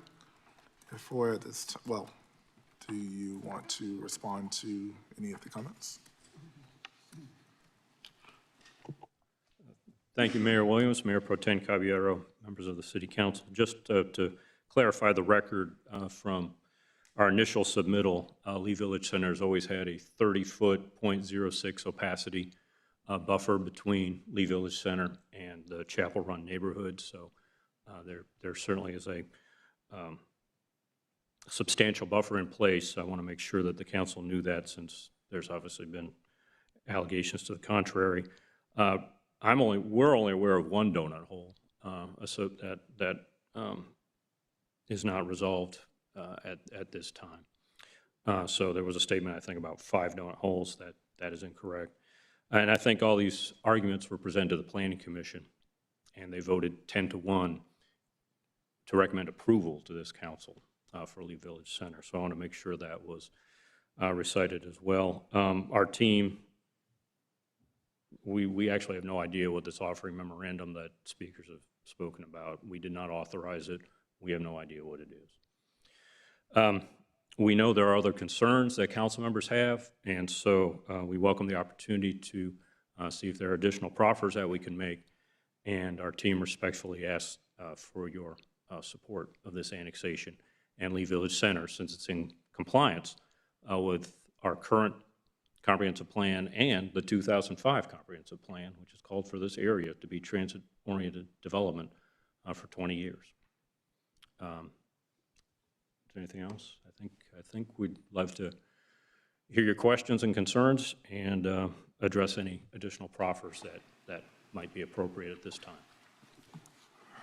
All right, thank you. At this time, I'll declare the public hearing closed and back before the council. Colleagues. Yes, Mr. Baker. Thank you to everyone who's in the room and who spoke. I've got a few questions for staff and for the applicant. First of all, just you mentioned this 30-foot buffer, and apologies if I just didn't see it. Is that a commitment? Yes, sir. It's a commitment. It's an existing number, commitment. Okay. Commitment number 3. Sorry, 4. Commitment number 4 on page 2 of the staff. Okay, thank you. To staff, transportation staff. My first question is about the TIA. Can you run through the TIA situation, why there's no TIA now, when we'll see future TIAs? Sure. Earlene Thomas, Planning and Development. So there is no TIA with this application since there are no commitments for specific uses and the intensity of those uses. The way we evaluate how traffic is generated is with those commitments, and we need those to uniformly apply that across developments when we are determining if a TIA will be required or not. So we would need to know what the uses are, even if it's residential. There could be different types of residential that all generate trips at different rates. Commercial, same thing with commercial development. They all generate traffic at different rates. And if we don't know what those uses and intensities are, I can't tell you what amount of traffic will be generated and what mitigation will be needed. If we have don't have a complete picture, then we might not have enough mitigation for the entire development. So TIAs will be required at the time of site plan when we do have that specific information. Thank you. And so site plan and like preliminary subdivisions, so is there a chance, I mean, are there scenarios where there are multiple TIAs that come to the city? Yes. So in this particular case, the applicant has committed to doing a TIA with every site plan that's submitted, which is above and beyond normal ordinance requirements because they could submit individual site plans that don't necessarily trigger the TIA threshold. But in doing this, we capture the cumulative impact of the overall development as it builds out, as well as other developments in the area that may come in and be accounted for. Okay. Thank you for that. So this is a textual development plan. However, they have included a diagram, a layout. What happens if they hit bedrock or something happens and they can no longer follow that layout, or they're working with a designer and the designer comes up with a better idea that is still consistent with the commitments and the design districts? Would that have to come back to Planning Commission and to Council for changes? So the layout that is attached in the diagram is conceptual, so it'll be a guide for implementing the road. Meaning, and I say conceptual to mean that without detailed design and environmental analysis, within that development, the road could vary, to mitigate environmental impacts or avoid other things on the site. But generally speaking, those roads, they are committing to providing those collector streets as well as building the Farrington Road extension and the Southwest Durham Drive through the site. Okay, thank you. There were concerns about roads that are being shown on site that, if extended, would potentially cut through someone's home, someone's property. Can you elaborate on what that process is, or if people should be concerned about something like that happening? Sure. I think it's twofold. So the roads that they are showing that are off-site, they are showing that it's illustrative, and they are the alignments that are shown on the long-range transportation plan. So whether this project builds it, or a future project, or future development, or a state-funded project, that would be the alignment that would be followed. And, whoever's building it would have to go through the right-of-way acquisition process to obtain that right-of-way, to make the connections. And if this, at the time of site plan, if the development as it builds out, if those connections need to be made to mitigate the traffic impacts, and they cannot build those, then they've hit, the limit of what they can build out until such time that those connections can be made. So, what you're saying is that the road would basically end. The project could get built out, the road would end, and it would just be sitting there until some future date. Yes. So they would be able to build what they control within their project boundaries. And if they're able to obtain right-of-way and make additional connections, then they can certainly build. But if not, the road would stop at their property line for future connections. Unless another alignment were found. Within the corridor that's shown, I guess. That's unlikely, what you're saying. Right. Okay. I mean, the long-range plan could be amended, additional routes, identified in the future, but for now, that's the alignment that's on the adopted plan. Okay. I might have more questions about that later. Let's see here. So I wanted to...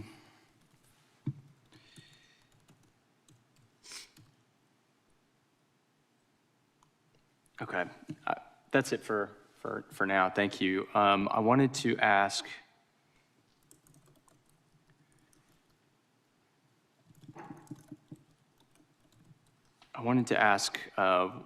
Director Walcott, are you here?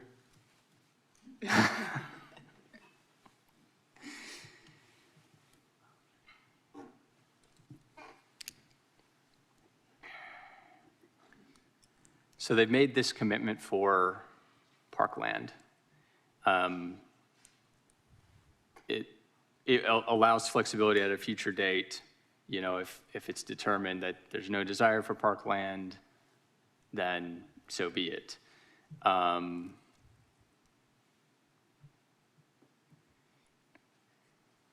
So there's a commitment for a park, but we don't know 100% that there would be a park on this site, is what I'm currently understanding. Is that your understanding as well? I think the commitment was for land they provided. Okay. Can you tell me more or less, very roughly, because I know that this would have to be very rough, what it would cost to construct a park on empty land that you might have?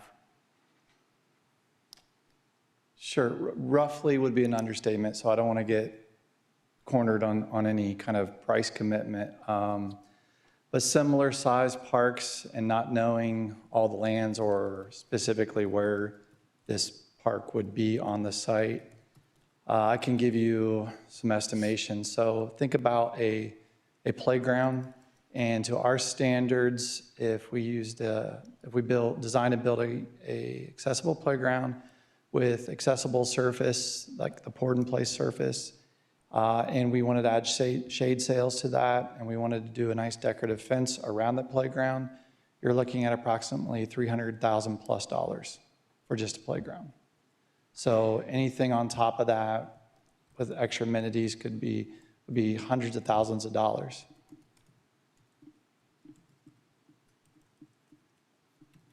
Okay. Thank you. That's all that I have for you. Appreciate that. Yeah, and obviously, for any master plan community, having a public park, a city park that is owned and operated and maintained and serviced by the public is an enormous amenity, and something that, of course, improves sales and is well documented to typically increase property values as well. So that's something that I want to keep in mind. But I might have a few more questions. This is a big case. I think it's worth our deliberation. So I'm going to turn it over for additional questions from other council members. Thank you. Colleagues? Yep, go ahead. Thank you, Mr. Mayor.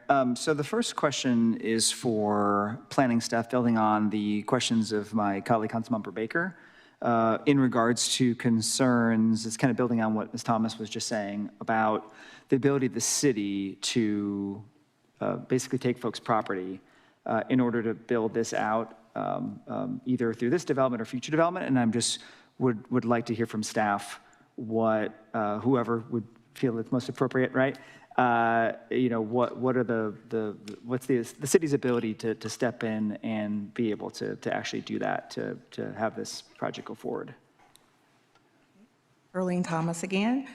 So all of the mitigation that's required to make this development happen would have to be constructed by the developer. So they would have to go through the right-of-way acquisition process to be able to make those connections.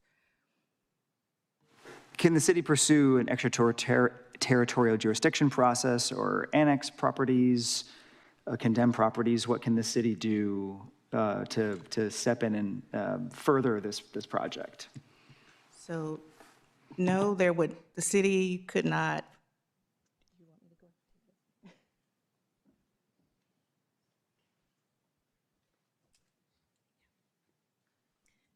Good evening, Sarah Young. We're using the phone a friend method tonight.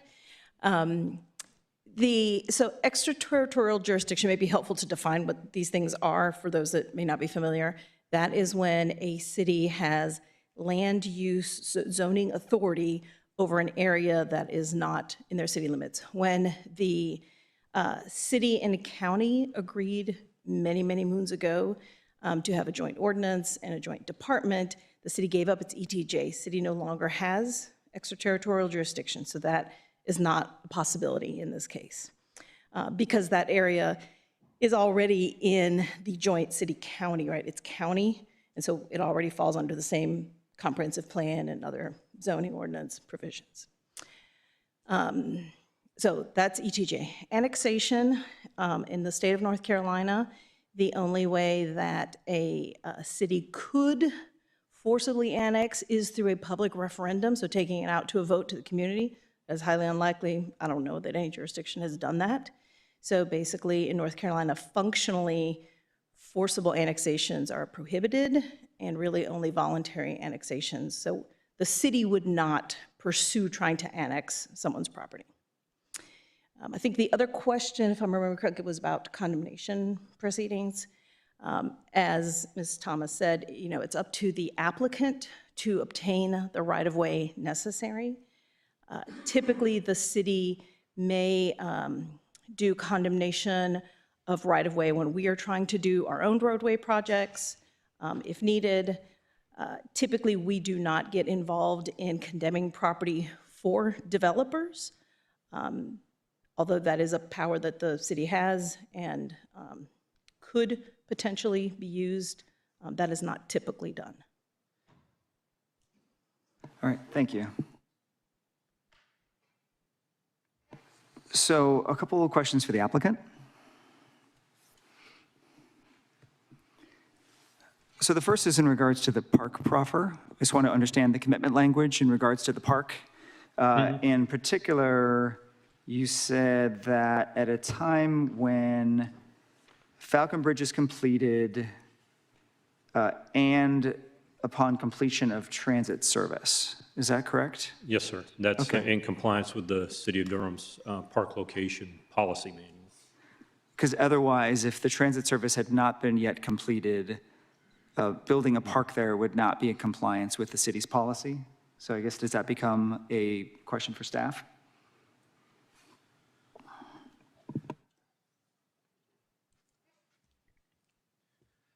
Good evening, Mayor Pro Tem, and members of council. Austin Bowman, Senior Planner with Durham Parks and Rec. The policy compliance that the applicant mentioned, we do, as part of our policy, give preference to sites that have pre-existing transit access, but Sites that don't have transit access planned or existing are certainly not precluded from being accepted by the department. I mean, with that in mind, I'd like to remove the "and" from That's the fine. clause. Okay, thank you. That's fine. If that's the will of the council, we'll be happy to wordsmith that appropriately and remove the provision of transit service by Go Durham or Go Triangle for the park dedication. Okay, We can thank do you. that. The next question is around affordable housing. I appreciate the commitments that the owners have made to date around the 9% of apartments that would be affordable. I think it's 30% at 60% AMI, 30% at 80%, and 30% at 100%. Typically for us within the UDO, the definition for rent is 60%. And so I wanted to ask if the applicant and the owner would be prepared to offer the 6% at 60% AMI and 3% at 80% AMI instead of the 333. Yeah, we can do that, Councilman Kopach. Okay. All right, thank you. I may come back with more. Those are the questions I have at this time. Thank you. Thank you. Thank you. Any other colleagues? Councilmember Rist? A couple questions. Yeah, so actually for the applicant, the first yes, one, remind me of the build out of this. I know this is a large I'm sorry, project. didn't Remind me of the catch that. build out, how long this is gonna. Oh, my goodness. A minimum of 10 years. It's probably more likely to be in the 15 to 20-year range. As a example, in the city of Durham, I started working on Davis Park in 2004, I believe, at Hobson Road and Davis Drive. That was a larger project. It was about 150 acre, but also transit-oriented development, very pedestrian friendly. We're still working on the commercial components of Davis Park. So these mixed-use projects take at least 10 years would be my guess. And again, I want to emphasize that Jed and Laurel are owners, they're not developers. So they have to find essentially joint venture partners for each phase and feel comfortable that that joint venture partner can implement the vision that is being established for Lee Village Center. So I apologize for the roundabout answer. I would say a minimum of 10 years, probably longer. And that's assuming, I mean, I'm sorry, I digress. But I mean, if we have another major recession like we had in 2008, that just freezes development for years. Appreciate that. Also appreciate the additional proffer on the affordability levels for the rental units. I wonder, I'm looking at the 3% townhouse units to be income restricted, 80% AMI for 20-year tenure. I wonder, the typical unit is, their typical period is 30 years. I wonder if you'd consider those townhomes affordable at the affordable units for a 30-year period. Yeah, what we're trying to do with the townhomes is start to create on-ramps for generational wealth. And if you deed restrict it for 20 years, that family that lives there really doesn't create a lot of generational wealth. That's why we thought 20 years was better for the for sale housing and 30 years was appropriate for the rental. That's our thinking on it. It's a delicate balance, but we're. I mean, the point being that if you It's just more of a restrict for community 20 land years, trust model when you tie it up for 30 years, really. becomes a land trust, you mean that there sort of has limited ability to sort of appreciate. So it's. Yeah, if it's deed restricted in that way, there's a very nominal increase. And the problem you have is that the person has all the maintenance obligations of the townhouse, but they don't get the appreciation at the end of it. So for those types of homes, it's very difficult to deed restrict them for 30 years because you're asking people to do all this maintenance work, but they really aren't going to recapture that appreciation that you and I enjoy in our homes and other people enjoy. I appreciate the thinking on that. I think I think there is a perspective of affordability from the perspective of the wealth appreciation for the owner, right? Mm-hmm. Then there's also affordability for future buyers, right? So I think, yeah, for me, the ability to keep it affordable for anyone to buy within the 30-year period would be preferable. So I hope you consider that.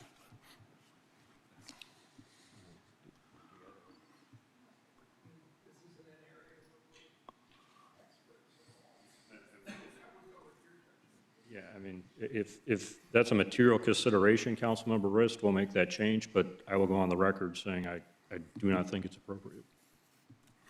Thank you. Also, on the issue of the, on the park, and I appreciate the staff's comments on sort of like the details around this, the park proffer, and I appreciate the proffer. If the city, the Department of Parks and Rec decided not to accept that as a park, what would happen then? It'd be developed as in keeping with the compact suburban design zoning, which is the form-based district and would not have, other than the use limitations that are listed as text commitments, the permitted uses in the compact suburban design would apply. You have any thoughts, Steve? Dan Jewell, sketchy applicant. Keep in mind that we also have pretty robust open space requirements. So whether there's a 2-acre public park or not, there'll be a good amount of open space in this community. Thanks. And there's a question for staff from DPR. Appreciate the comments on what it would cost roughly, sort of just ballpark to build out a park there. I'm also curious, in addition to the cost of building out, like what would it cost the department annually to maintain a park there in terms of, you know, costs, hard costs, as well as staff? What does that look like? Also for, I know that that's sort of on the edge of our county, right? So I'm just kind of curious, any sense of what that would cost to maintain that on an annual basis? Sure. I mean, similar to the construction cost, it'd be purely speculative. I mean, we do have an existing facility close by, so I wouldn't say that it's completely out of our service range. And at 2 acres, I don't foresee that requiring a significant amount of additional staff just to maintain that park. But I think the thing to keep in mind is this is not potentially the only park coming online over that 10-year timeline. So I don't think it's, I guess, fair to say, you know, this park will cause us to increase, you know, maintenance staff or maintenance financial obligations by this much when it's really the entire system that's going to dictate that. So I mean, it's going to be certainly a marginal increase in sort of staffing requirement as well as costs? Yes, there would be some increase. It's just hard to say what that is without knowing the other changes in the operating environment that would happen between now and then. Okay, thank you. And I have a final question for planning staff. Just on the issue of on the roads. So I know that, again, the proffer for the park was like upon completion of Falcon Bridge. So, and I think this may have been the comments my colleagues had earlier, but just again to clarify, this issue of connecting this to 54, whose responsibility is the completing Falcon Bridge Drive and Crossland Drive to connect to 54? So if that is one of the improvements that's identified through the TIA, it would be the developer's responsibility to do. Thank you. That's it for now, Mr. Mayor.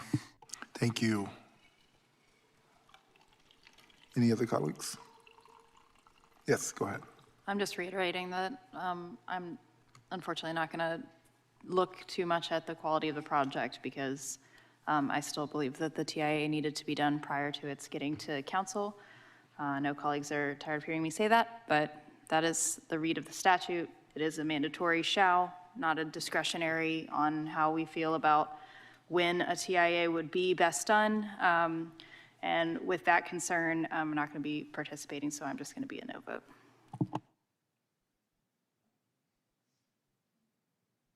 All right, thank you so much to the applicant and everyone who spoke on behalf of this item. There are too many unknowns for me at this moment to support this. I'm really concerned about the infrastructure to continue to grow in Durham, and I feel as though I still have concerns about that traffic corridor. Also concerns about at what point the TIA be conducted. And so I just want to be clear that while I appreciate the proffers and your concern about generational wealth, I will be unable to move forward this project as it stands.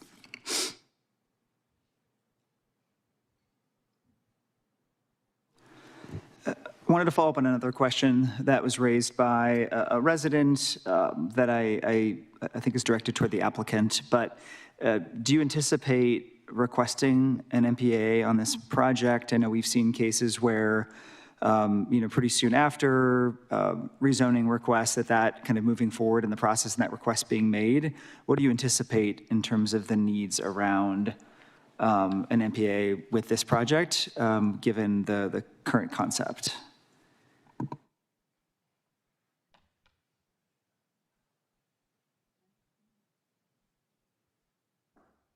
Councilmember Kopech, could you elaborate on the terminology? Dan and I are a little confused. Yeah, sure. So just, and perhaps staff could assist with this as well, but just wondering about, if you think that based on the routing of the roads or areas that you'll develop, if you'll anticipate needing to make adjustments to some of the buffers, the riparian buffers, for this project to be able to proceed, through the MPA process. We don't anticipate that happening at this point in time. No. Our team meetings actually started with the buffers and then looked at how we use those as amenities and develop around them. We have never contemplated reducing one of the jurisdictional buffers.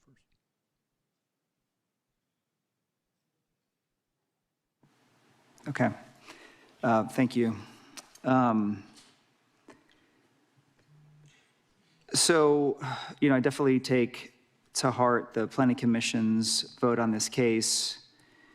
I think the traffic concerns are real, which can impact people's quality of life, which is something that I think we all, I'll just speak for myself, take seriously. It's hard thinking about the trade-offs of that sometimes with meeting housing needs, promoting that connectivity, working toward that 15-minute city.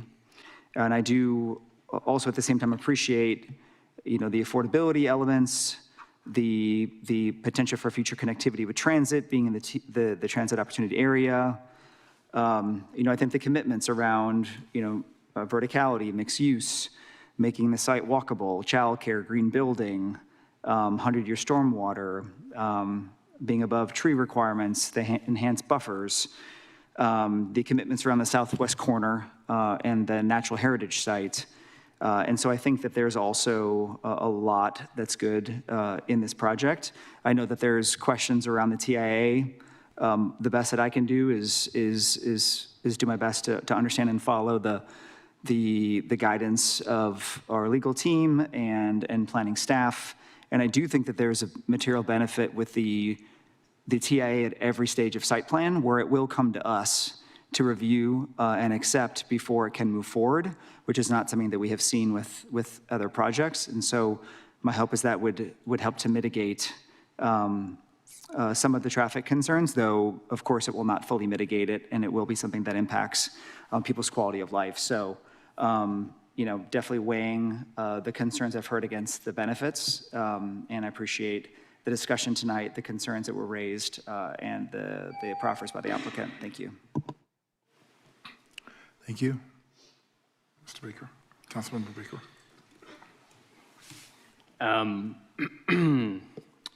Coming back to the parks, obviously parks, huge amenity to have on site. Councilmember Riss raised the issue of the maintenance cost for the city. Applicant team, are you able to commit to constructing the park if the park gets constructed? Councilmember Baker would need to understand every dwelling unit within Lee Village Center will pay a Parks and Rec impact fee. And so I would have to ask the staff, is it possible for the impact fees that are paid by these dwelling units to be used for the park inside Lee Village Center? Otherwise, it feels like we're paying an impact fee and we're paying for capital expenses. So I honestly don't know how that works, but I know every unit has to pay an open space impact fee and a Parks and Rec impact fee. So I would think that if those funds were collected, it would be substantial, given the nature of this development. So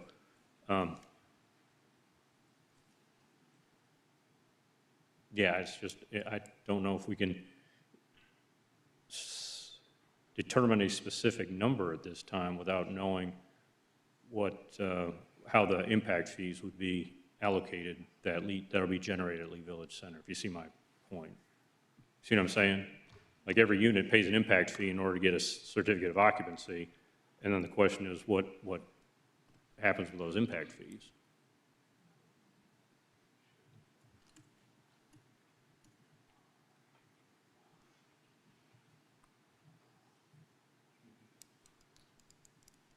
Having said that, I'm reliably informed about that the ownership team will commit to $250,000 for a park at this location. And we'll draft a proffer to that extent with the staff if we're fortunate enough to receive your approval. All right. Sorry, could you repeat the number just so we hear? 250,000. Thank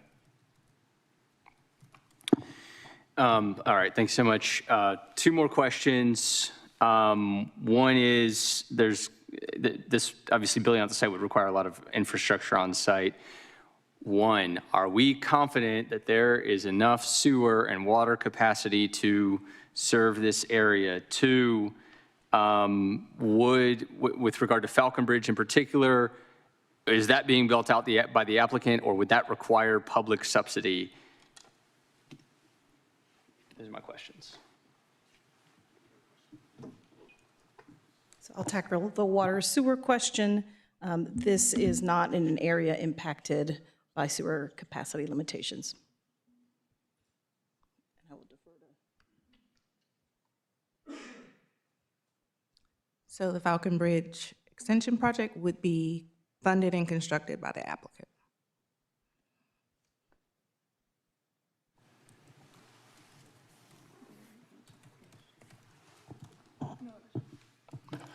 For Director Young, I have a follow-up for you. I think the specific question was, does this area have water and sewer capacity? And you just said it's not impacted. So I just want like a definitive answer on like what the situation with the infrastructure is, if you have that information available for us.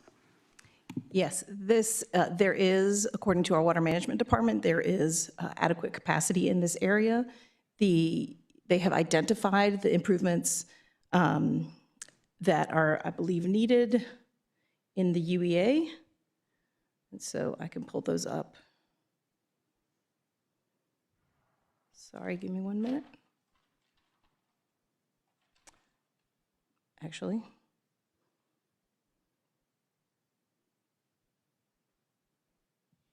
That's right. There, well, hold on 1 second. Let me find the UEA.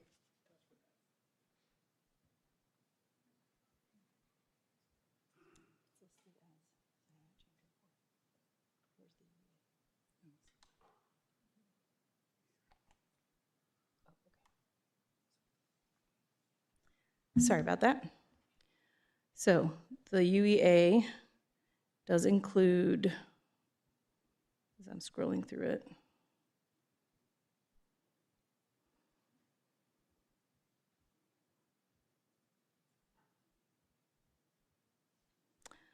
on page 14, it starts to talk about the conditions.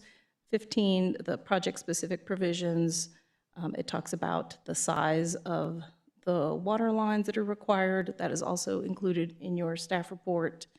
And essentially, the developer is required to make any improvements that are needed to maintain flow of the system, et cetera. So there is capacity available. They would have to do some improvements, but that is typical of pretty much all development.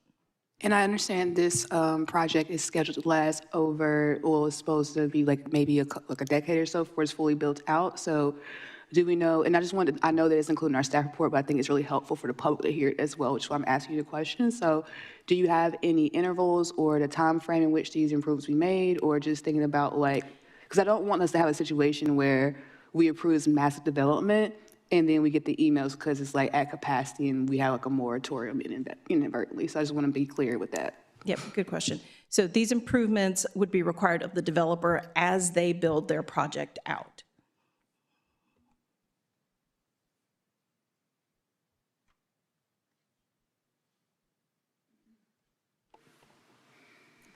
All right, any other questions?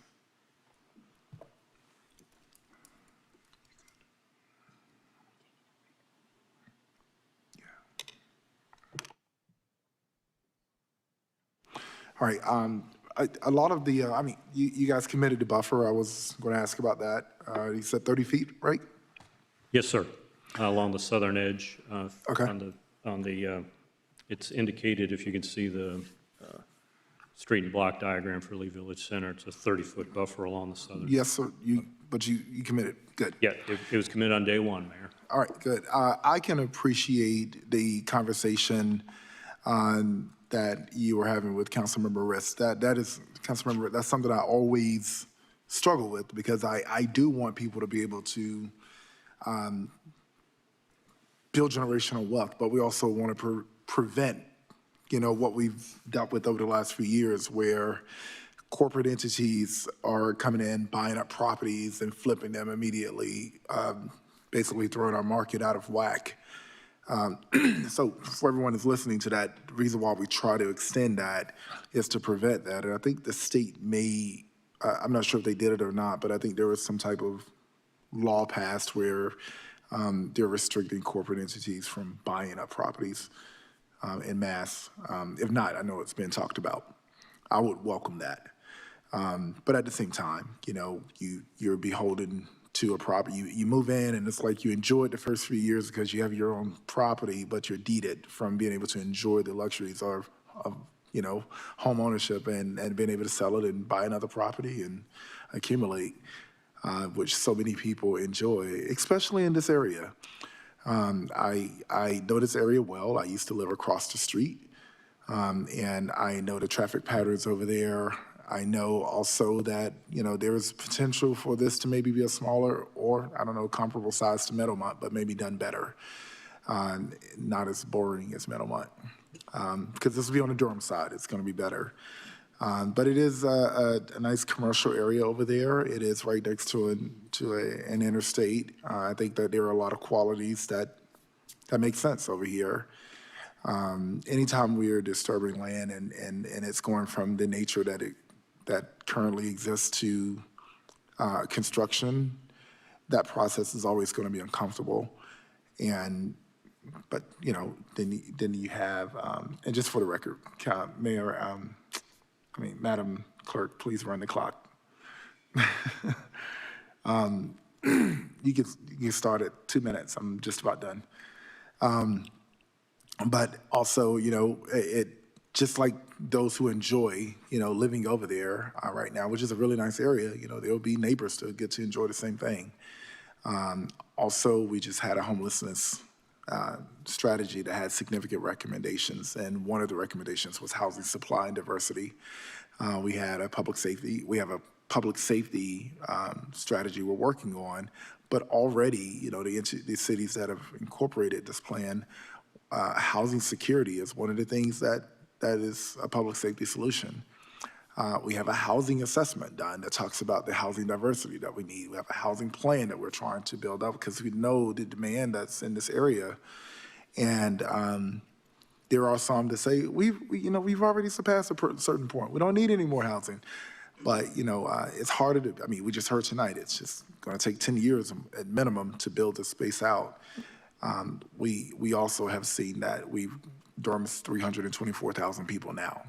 We were just 282,000 people about 7 years ago. So sometimes we grow a lot faster than we can build. And that, trends set that market, that trajectory, and it makes it really difficult. And we say we want affordability. Affordability, well, it's really hard when you're not contributing all of the factors to make things affordable. And we say we want affordable housing. Well, affordable housing, it doesn't mean the supply or the material is cheaper. It just simply means it's being supplemented on the back end. So someone's going to pay for it. But also, supply meeting that demand also helps out with the cost of it. That's just fact. That's just logic, economic logic. So with all of the things that I've heard tonight amongst my colleagues and what we have here, I think, the Planning Commission got it right. So with that being said, I am going to bring us to a vote. Mr. Mayor, I have some final Recording comments. stopped. Let's start the recording back up. You have I appreciate it. Thank you. That's wrong. Go ahead. Yep. Thank you. I think it's it's worth the time just because this is, again, 80 acres. I think we want to make sure we get it right. So I joined the Durham Planning Commission in 2018. I joined the City Council 2 years ago. And a large part of what drives me is fighting back against unsustainable auto-centric development and sprawl that we've seen on the outskirts of our city. Since 2017, we've seen half the area of Manhattan annexed into the city. It has impacted our accessibility to parks. We've dropped from 72nd out of the 100 most populous cities in the country in parks and parks accessibility to 97th this year. More and more people are stuck in their cars getting around. Traffic has gotten worse, trees getting cut down. And over, I think that we have just simply set our comprehensive plan aside and not followed it and not paid attention to it. I would love to sit up here and say that I was part of a council majority that was willing to say no to large annexations annexations moving our city outward and sprawling and tearing down forest and farmland. The reality is that I'm not part of a council majority that wants to do that. However, I do think that this council is different from the last council and that the floor is higher. The standards and expectations are higher. And I do think that we are closer to a philosophy of if we tear something down, we need to replace it with something that makes Durham a little bit better, that provides more public goods to the people of our city. This case, as it currently sits, is it's the best case that I've seen since 2018. It's the best rezoning and annexation case that I've seen since 2017. The floor is elevated, and it's not exactly what I want, because what I would want is to be able to say no to these large annexation cases. But knowing that that is not and was not possible going into this, I have been able to work with colleagues to improve the case. There's commitments. This is a rezoning to a design district, which already has additional standards. There's commitments to green building. There are commitments to affordability in the apartments, affordability in the townhomes, not just right-of-way dedication, which we've so often received, but actual construction of greenways, high-quality design, materials, townhomes, alley-loaded, and I could go on and on. These are commitments that we haven't seen, on top of just the standards that are in the development regulations. So it always hurts. It always hurts to see more outward expansion when I know that we have abundant land in our city that we can develop already. I would love for us to get to a point where we say that we're going to pause and not grow outward anymore, but knowing that wasn't going to be the case here, I do think that the applicant has brought this case to an elevated standard that we haven't seen as long as I've been observing rezoning and annexation cases since 2018. So I will be voting in favor of this case this evening. Thank you. Thank you. All right. Staff needs to clarify the process. Madam Director? Yes, staff would like to clarify a couple of things. I would like Andy to kind of go through the proffers and make sure that we got them correct, especially because there were several new ones that were not previously vetted with staff. But in addition to that, apologies, Councilmember Burris, my eyes could not find the thing I was looking for, and so I just wanted to follow up on the sewer. The only improvement is to upsize the sewer lines from 8 inches to 12 inches. This is in the Celeste Circle lift station basin, and so that's an area where the city did improvements a while back and is in good shape. So I just wanted to follow up on that. Andy, if you would. Sure. Thank you. I just want to clarify the proffers that were made tonight. There's one for a vertical integration that we have, that's pre-vetted. We also have the park donation of at least 2 acres with the provision, the second clause being removed regarding the transit service. And staff would like to just clarify whether or not this is in addition to or in lieu of text amendment 13, which already dedicates 1.5 acres of land at the southwest corner. In lieu of. In lieu of? Mhm. Okay. Would you please restate your third proffer? Staff has not been able to Sure, this clarify is, that. I have to really shout out our ownership team, especially Jed Harris. He has been relentless on communicating with our transit providers. And at this point in time, we would like to proffer, the development team agrees to meet and confer with representatives of Go Durham and Go Triangle on a semi-annual basis to evaluate provision of transit service to Lee Village Center. The Lee Village Center development team will provide email correspondence reflecting such meetings to the planning department on a semi-annual basis. Upon agreement regarding the location of a bus station within Lee Village Center, the development team agrees to use reasonable efforts to aggregate density within a 15-minute walk of the bus station. I realize that is not our typical proffer, but this is not our typical project. So we're happy to proffer it. If that's not acceptable to the planning department, we'll be doing it anyway. Okay. No, I think we can do that. Regarding the DPS contribution, I think the commitment you stated was per student. $500 per incremental student. Yeah, in order to do that commitment, it needs to be a lump sum. At the site plan stage, we do not generate student numbers. Can you make an exception? Yeah, we just don't have any way to assess that at this point in time. We're happy to do it on a site plan basis, just like the TIAs would be done.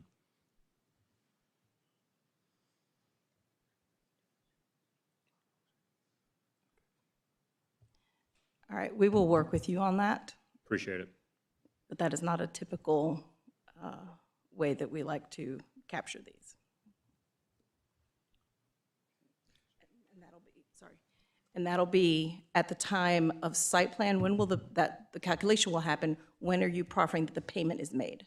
Prior to site plan approval. Okay.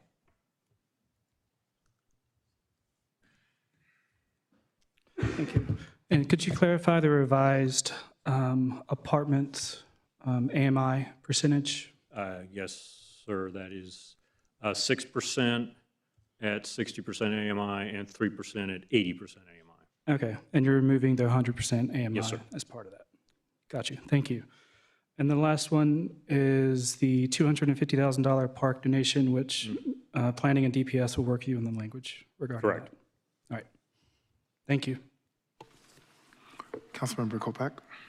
Yeah, two clarifications. The first was just making sure I understand when it's the 2-acre commitment for a park is in lieu of the 1.3 acres to the southwest. Is that still protected as open space, wetland protected for the natural heritage? It's just not the park, right? Okay. Correct. All right, thank you. And then I guess I had a question about the townhomes as well. Councilmember Rist had raised. Was that a proffer as well to go to 30, or was that not a proffer? We would prefer not to proffer it unless the council insists on it, then we'll. Yeah, it's the tension that the mayor referred to between creating generational wealth and creating affordability ownership options. So our faith is. At the will of the council. Yeah, it's at the will of the council. Our position is that 30 years is a long time for a homeowner to go paying all the maintenance and having very little appreciation. And we'll leave it at that. Thank you. I just want to share with colleagues, while I appreciate, I understand that tension, and it's actually a question that consistently comes up in housing circles, is the idea of, we talk about social housing, but in this country, we often use home ownership as a means to build wealth, and so it's hard for me in these individual cases to really limit those homeowners. And I recognize that that's a tension, that there's like a crosswinds there, and that is a really honest and broad conversation that's happening in housing circles, is you're really limiting folks who don't have access to wealth to how do they build theirs. And so I appreciate why colleagues are pushing on it. And I just want to share, I'm comfortable with the proffer as it's stated and not moving it up to 30 years. You mean like the initial proffer? Yeah, Correct. yeah. Thank you. And I understand we're not at we're all at odds at that. I am too. All right. Sorry. Go ahead. I'm just gonna, I want folks to be able to do what my family's doing at the end of the day. Like, I want people to come to this country like my family got to come and, you know, show up with a suitcase and build their wealth and do better for the next generation. I'm still working on it. I'll get there one day. Maybe I'll get one of these. I don't know. I'm not moving out there, but I do love it out there. It's a really nice area. All right. Thank you, everyone, for your comments. Thank you all. I'm going to agree with much of what I heard up here, and just go forward with a project that I think is really good. You know, nothing's going to be perfect, but I do think the pros outweigh the cons on this, and just based on what's out there, it makes sense to me. So with that being said, I'll entertain a motion to adopt an ordinance annexing Lee Village Center into the city of Durham and to authorize the city manager to enter into a utility extension agreement with Sylvan Lee LLC. So moved. Second. It's been moved and properly seconded. Madam Clerk, please open the vote.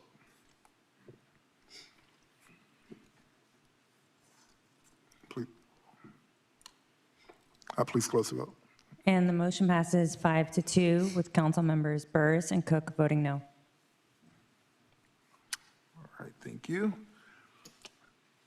Also, I'll entertain a motion to adopt an ordinance amending the Unified Development Ordinance by taking property out of residential suburban 20 Falls Jordan Watershed Overlay District B, major transportation corridor I-40, county jurisdiction, and establishing the same as compact suburban design core with the development plan, compact suburban design support 1 with the development plan, compact suburban design support 2 with a development plan, Falls Jordan Watershed Overlay District B, major transportation corridor I-40 city jurisdiction. So moved. It's been moved and properly seconded. Madam Clerk, please open the vote. Please close the vote. And the motion passes 5-2 with council members Burris and Cook voting no. And lastly, I'll entertain a motion to adopt a consistency statement as required by North Carolina General Statute, Section 160D-605. Move to adopt consistency. Second. It's been moved and properly seconded. Madam Clerk, please open the vote. Please close the vote. And the motion passes 6-1 with council member Burris voting no. All right, thank you. And thank you all for bringing a good project. All right, colleagues, we're going to take a break. It's 9:18. Let's come back at 9:28. We're in recess.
All right, let's get to our next item.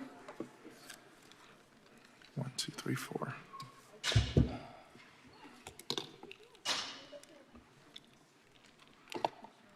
Next item is zoning map change, Creekside mixed use, continued from February 2nd, 2026.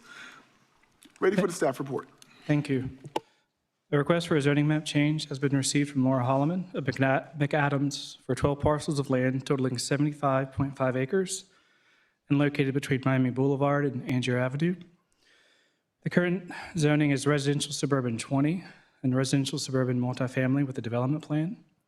The applicant proposes to change this designation to Plan Development Residential 8.346.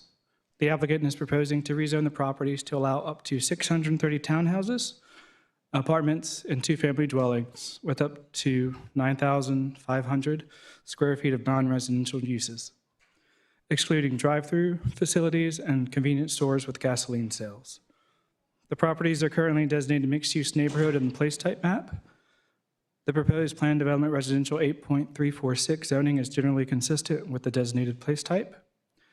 At the February 2nd, 2026 City Council meeting, the case was continued to a date certain for February 16th, 2026. And thank you, staff and the applicant are available for any questions. Thank you so much for your staff report. Colleagues, are there any technical questions to staff? All right, at this time, I'll declare the public hearing open and refer to the applicant. Welcome. How much time do you think you need? 10, 2? 10. 10. All right, let's put 12 on the clock, please. All right.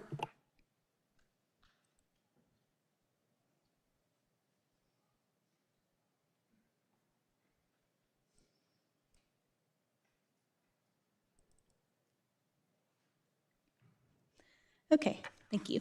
Good evening, Mayor, Madam Pro Tem, and members of the City Council. My name is Laura Holloman, and I'm with McAdams, representing the land planning of this project. Address for the record is 2905 Meridian Parkway here in Durham.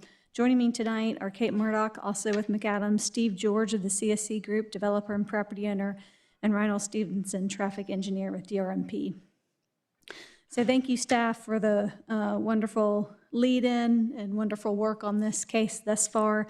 I know we've worked hard to bring the product that is before you tonight. Again, some project background. It is just under 53 acres and located along Angier Avenue here and South Miami US 70 here.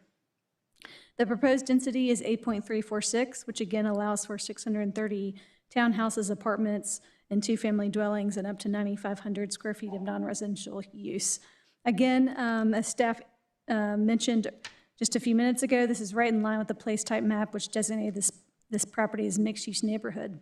We also eliminated the uses of convenience store with gasoline sales and drive-through uses after neighborhood feedback and wanting to attract local type businesses. The project also stipulates a minimum of 220 apartment units and a minimum of 200 townhouse units. 15 of those townhouse units shall be surface parked with no garage. A minimum of 20% of townhome units shall be 1,700 square feet or less. And additionally, since Planning Commission, we want to add an additional commitment tonight, stating that a minimum of 15% of those townhomes will be rear-loaded, accessed by an alley, therefore further diversifying unit types. This is the proposed rezoning development plan, and we've highlighted the developable area there in brown and the protected open space area there in green. We've also wanted to mention that we've increased our open space commitment prior to the issuance of the first building permit. The developer shall convey to the city of Durham an open space area of at least 2 acres.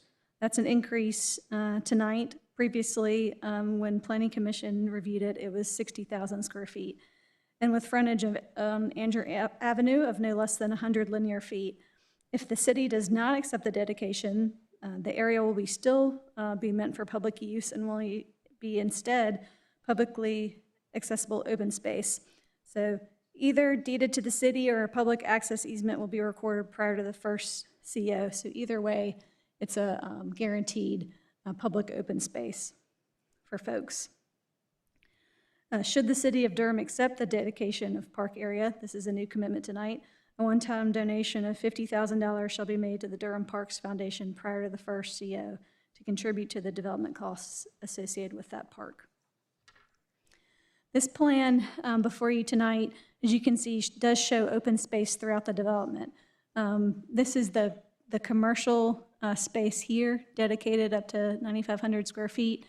And then the idea is that the public park open space will be here along Andrew Avenue, as previously stated. So we're trying to make those, we've heard feedback from the city as well as members of the public that they really want that park to be close to the exterior so folks can easily find it. Again, this is meant to be for the surrounding area as well as residents, so don't make it too hard to be found. Only one stream crossing is proposed, which is on the right-of-way of Cortez Drive, so not much of a choice there, but it's extremely rare for a project of this size to not have any additional stream crossings eternal to the site, so I wanted to point that out.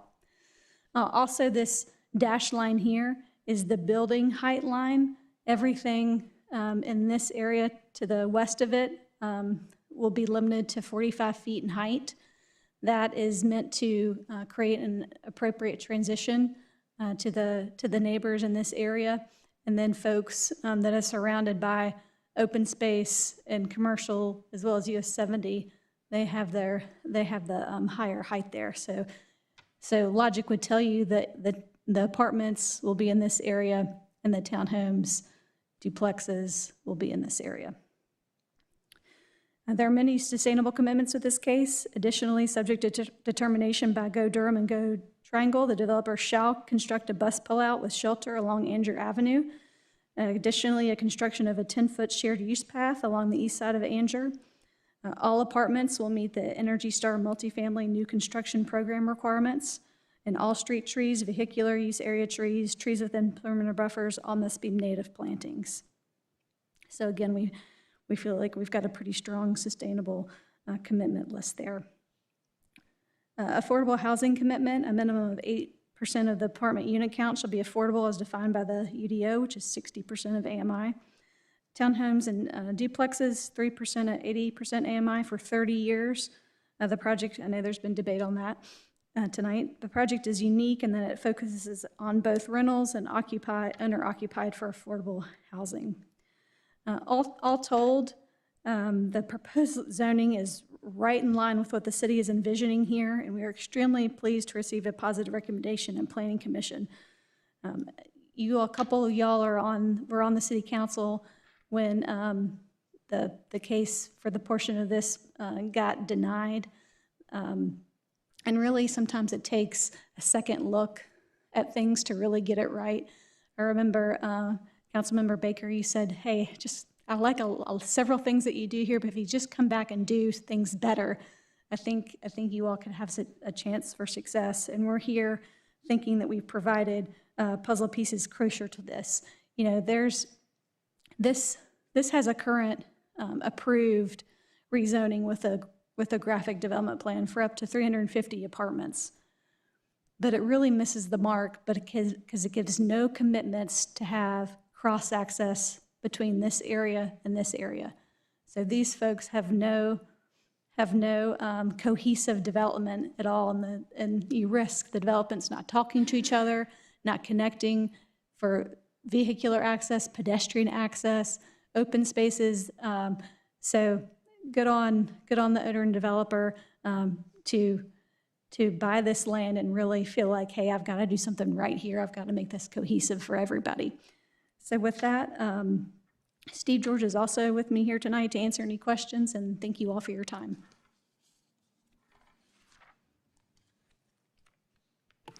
All right. Start with my online speakers.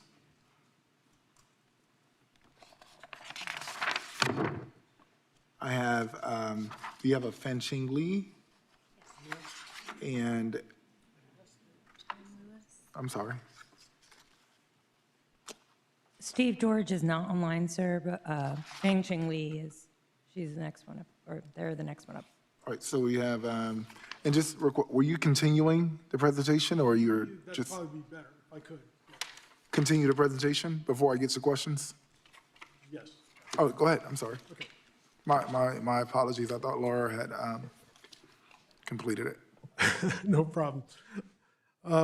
Good evening, Mayor Pro Tem, and council members. My name is Steve George. I'm with the CSC Group. We are the owners of the property in question here.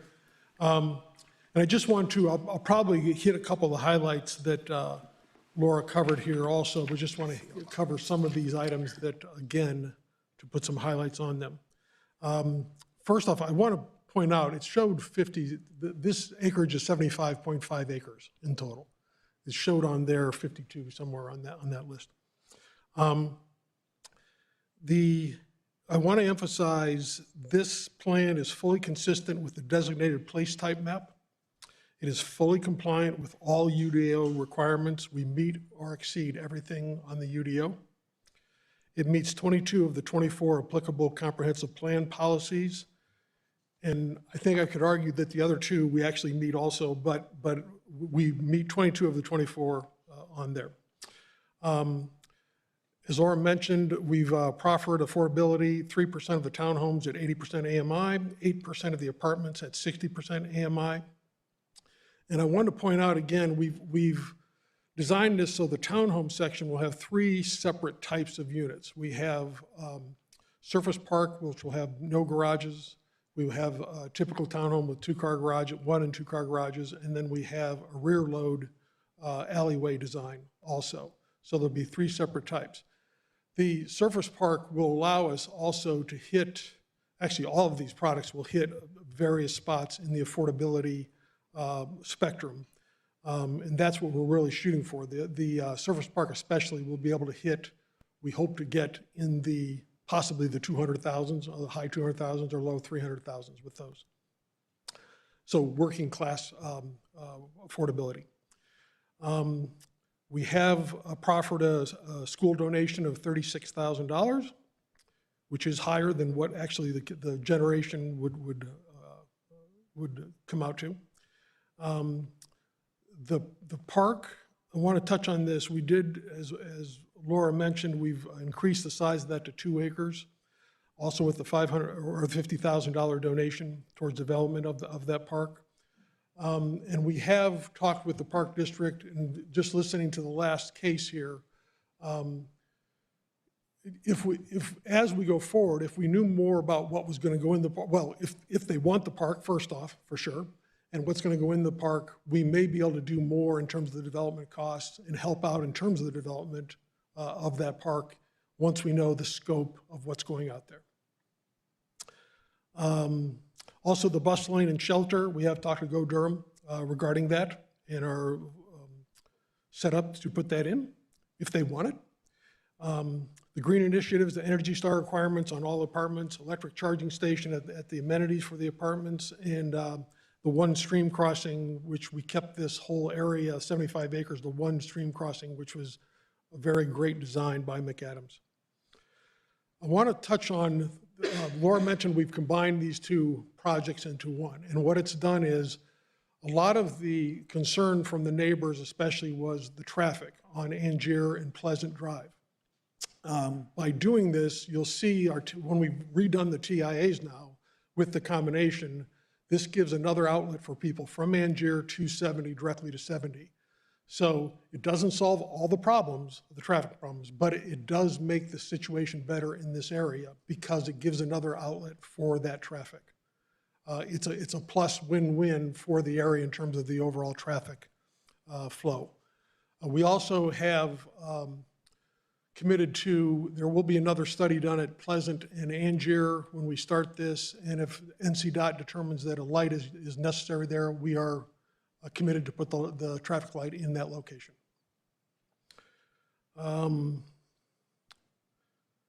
I mentioned the affordability factor that we've built into this. We think that the townhomes especially, will meet that working class price range that is needed in this area for sure. And at that point, I am available for more questions also. Thank you. All right, I have 3 speakers online. Fenching Lee, followed by John Lewis, and then Katie Ross. Fenching, can you hear me? Yes, I can. Welcome, you have 3 minutes. Okay. Good evening, Mayor and members of the City Council. My name is Fanxing Li. I am here tonight to strongly support the Creekside mixed-use rezoning. Durham is growing, and that growth is exciting, but it also brings a real challenge.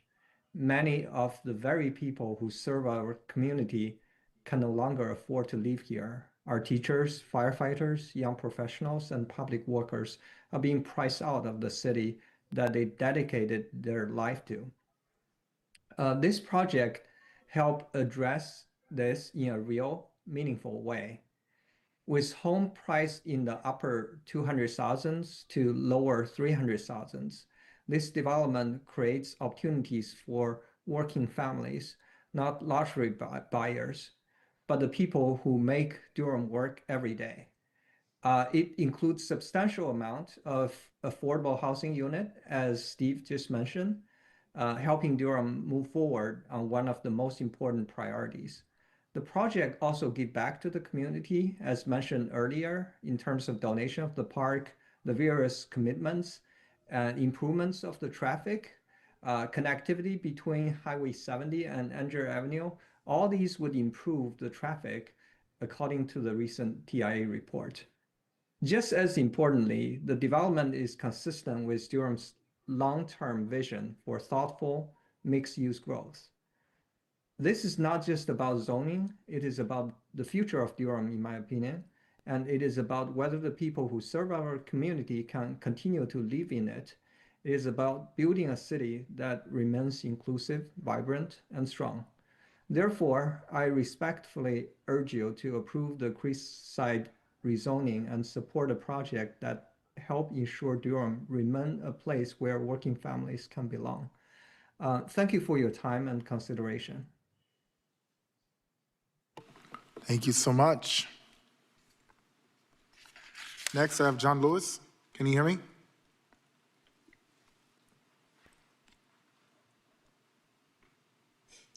Sean, can you hear me? Yes, I can. Can you hear me? Yes, welcome. You have 3 minutes. All right. Thank you so much.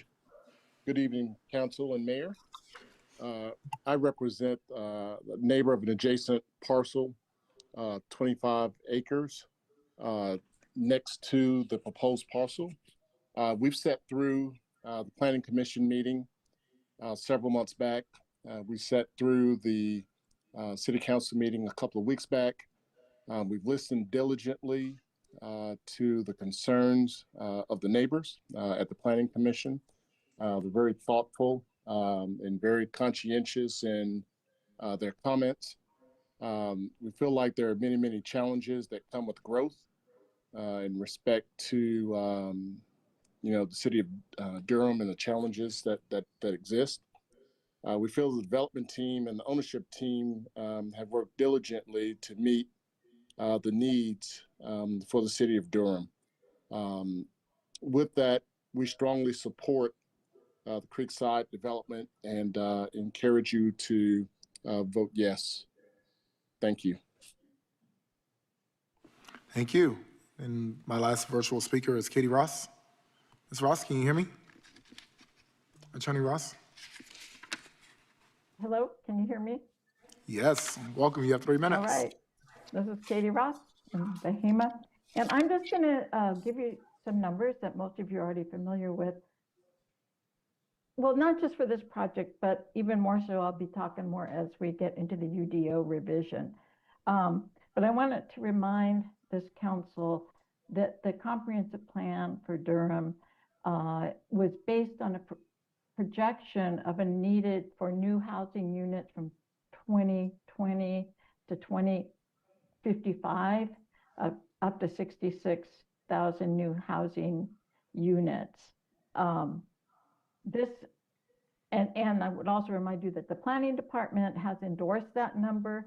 And just by running through random hearings, as late as this last September, Scott Whiteman of the planning department was using those numbers in talking about the new UDO with the JCCPC and other bodies as well, as they explain that. Now, that being the case, it's important, we need 66,000 over 35 years or 60,000 new units over 30 years. You alone, through the end of 2025, have approved through public hearings over 28,000 units. That is way ahead of what would be necessary to make those numbers. But when you include the administratively approved housing, we have, by the planning department, we're up to 85,000 new units that have been constructed or under construction or are already approved, way beyond the projected need for 30 years. Second, the Lee and Associates that does research for real estate investors in our area has steadily held for the last 2 years that we have a rental vacancy rate of 12%, give or take 1%. So it's like between 11% and 13%. That is far more than is considered healthy, even by the housing gap analysis. And then the last thing I just want to throw your way, because I'll be talking about this a lot more to you guys, all the bodies, and on my blog. And that's, I'm writing you an open letter called Don't Be a SAP. Don't be a SAP for the housing gap. And I just wanted to put in your consideration that Bowen National Research that performed the housing gap analysis that is mentioned so often these days at your hearings by the applicants, it's actually a lobbying tool. It's intended to help influence policy where. Thank you. So that's a bias, and I just want, I'll tell you more as time goes by. Thank you. Thank you, Ms. Ross. All right, I have in person, that's number 29.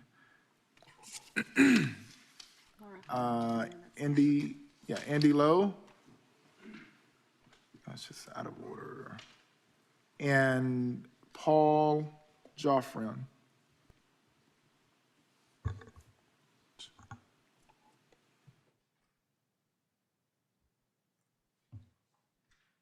Sorry, welcome. You have 3 minutes.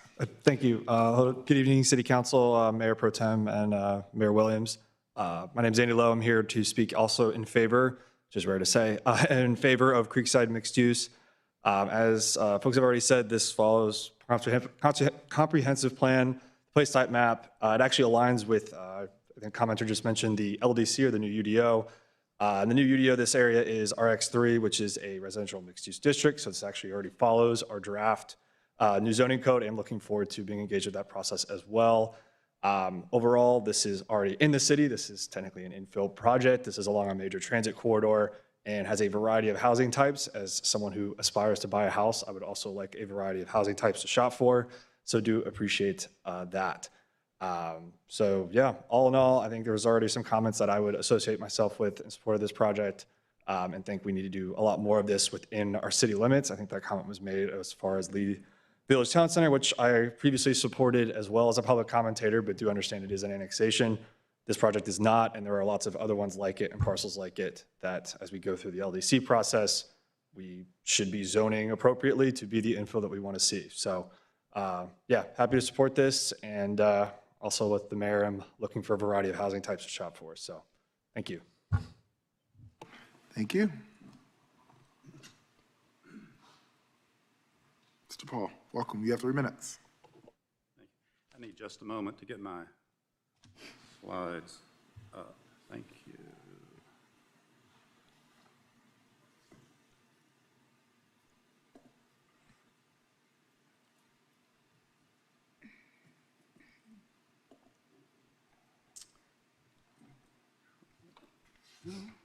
There we go.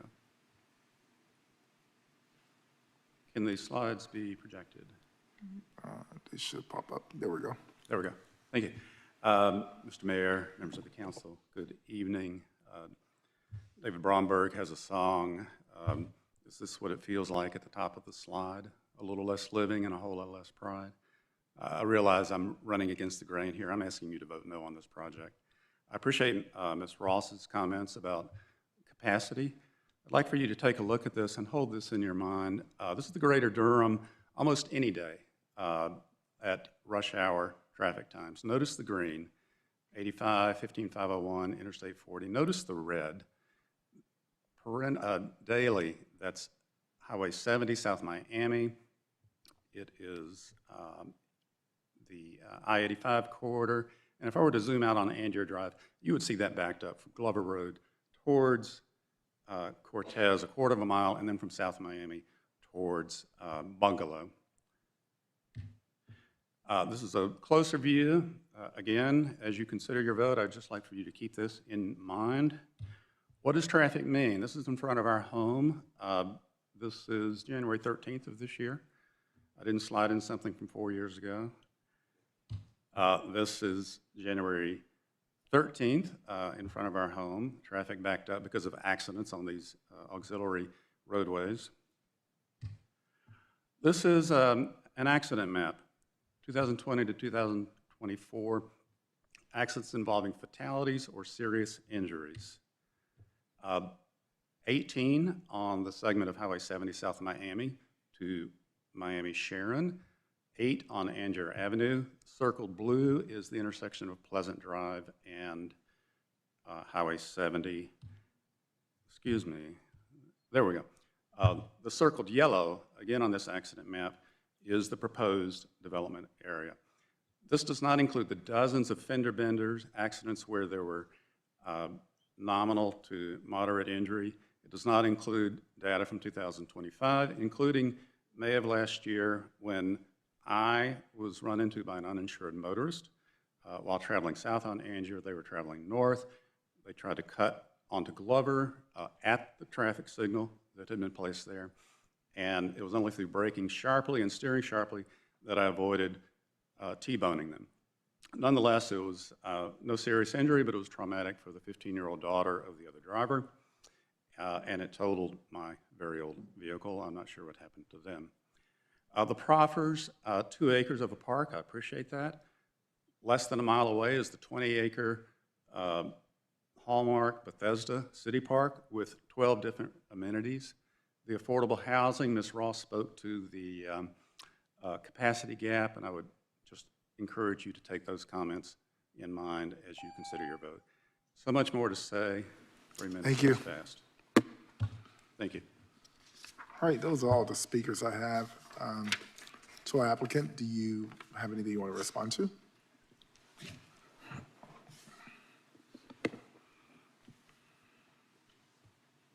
I would just say to the traffic issue, again, this was the main topic that came up with the residents when we had our neighborhood meetings. And again, when we've combined these two projects to get that pass through, that cross section to go, the connection from Angier to 70, the TIA report, if you look through our TIA report with all the improvements we're going to do along with that, it does improve it. It doesn't solve all the problems. It will not solve everything that's out there, but it does actually improve the overall traffic flow because of that connection. And along with the turn lanes we're going to have at all of our driveways out on 70, up on Pleasant, and the light on Pleasant will improve the entire area. So just want to throw that out there again. Thank you. So therefore, at this time, those are all the speakers I have. I'll declare the public hearing closed and back before the council. Councilmember Rist. Thank you, Mr. Mayor. Yeah, Mr. George, I actually got a couple of questions for you. First of all, I just want to say I really appreciate you coming back with as I think the attorney referenced, you come back after I think it was maybe more than a year ago. So I appreciate you coming back with an improved project, addressing some of these connectivity things as you just talked about. obviously this meets the place type map, the mixed-use neighborhood place type map. The 5 to 6% affordable, I think, is roughly is my guess. I mean, you haven't said exactly, but I think it's 3% of the for sale, 8% of the rental, if I get that right. And so, and you haven't committed an actual number, but I'm guessing it's roughly 5 or 6% affordable in the end. If you average it out, Yeah, probably will be, yes. Yeah, yes. so I appreciate that. I also appreciate, as you said, that the price point of the for sale units is something we haven't seen in a while. So if it's low 200s, that's an attractive offer because we're not seeing that. Our median housing price is now in the 400s, right? So. Yeah, and let me, if I could just jump in, because that's what we're shooting. And talking to the builders with the surface park, we hope to get to that high 200s townhome, because you're right, that number has changed over the last 5 years tremendously. So it's something we can't commit to, but that's what we're shooting for, definitely. Yeah. Also, I mean, you're on transit, so this is very much as Mr. Lowe, the citizen commented. This is on transit, which this is a great infill project. I appreciate you saying that Highway 70, as you said, like the analysis shows that it's kind of at capacity. You've said you don't address all problems. I think it is worth noting that, and Councilmember Caballero and I, Mayor Pro Tem Caballero and I are on the TPO. Currently, the TPO is studying Highway 70. There's a study going on right now. Our goal at the TPO is to boulevard Highway 70, right? To address some of these. So I know residents sometimes say we've got concerns about infrastructure, what are you doing? In this case, there very much is an active plan to address the traffic on 70. We don't want a freeway there. We have an aggressive plan to do a boulevard there, which I think it's not gonna happen tomorrow, but I think long-term will address some of those traffic issues on 70. I appreciate the park proffer that's strong with the 2 acres and the donation as well to the DPR Foundation. And I appreciate the proffer to the schools, a very strong offer there. I just had a couple of questions. One is, so I know from the Planning Commission report, they mentioned that you didn't reference a minimum number of duplexes or a minimum number of square footage for the commercial. So I wonder if you would be willing to commit to some minimum to make sure, so we have some assurance there is a mixture of apartments, townhomes, and duplexes. So would you be willing to commit to a minimum number of duplexes so that we have some assurance that that housing form will be part of the development?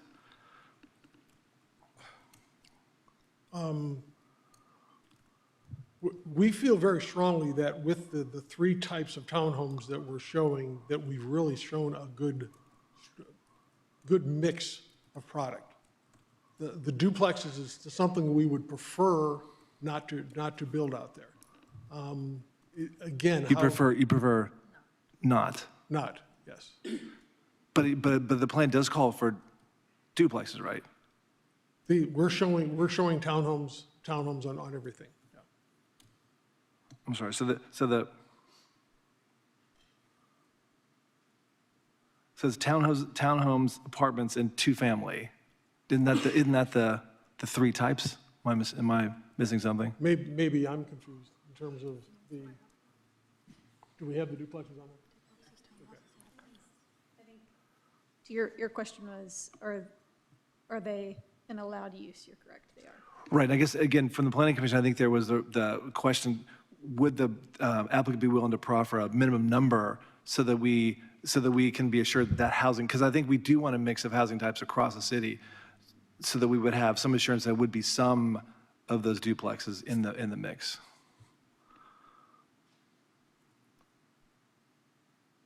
Yes, we could. Give me 1 second. Okay.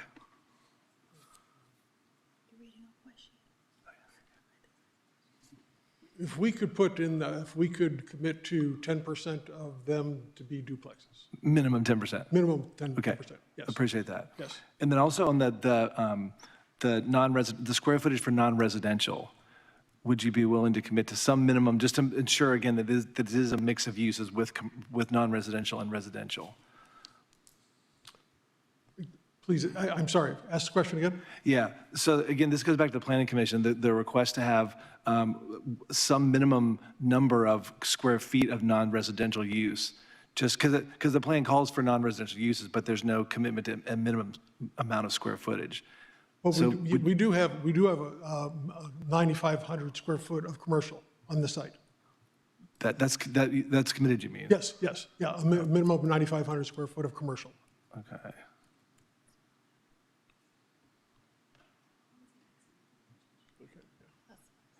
Is that, yeah?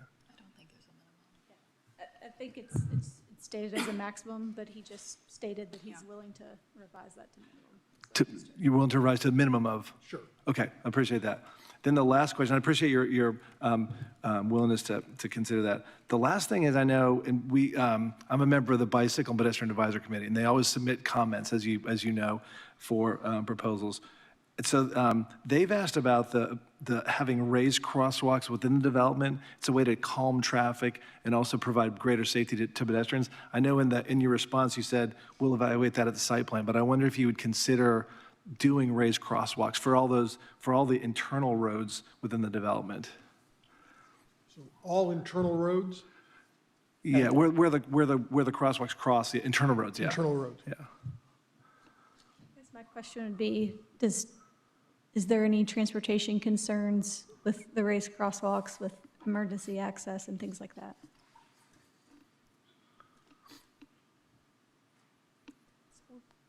Earlene Thomas, Planning and Development. I think that's something we want to consider and evaluate at site plan based on the layout of the road network. And So you're saying staff is not comfortable sort of requiring that?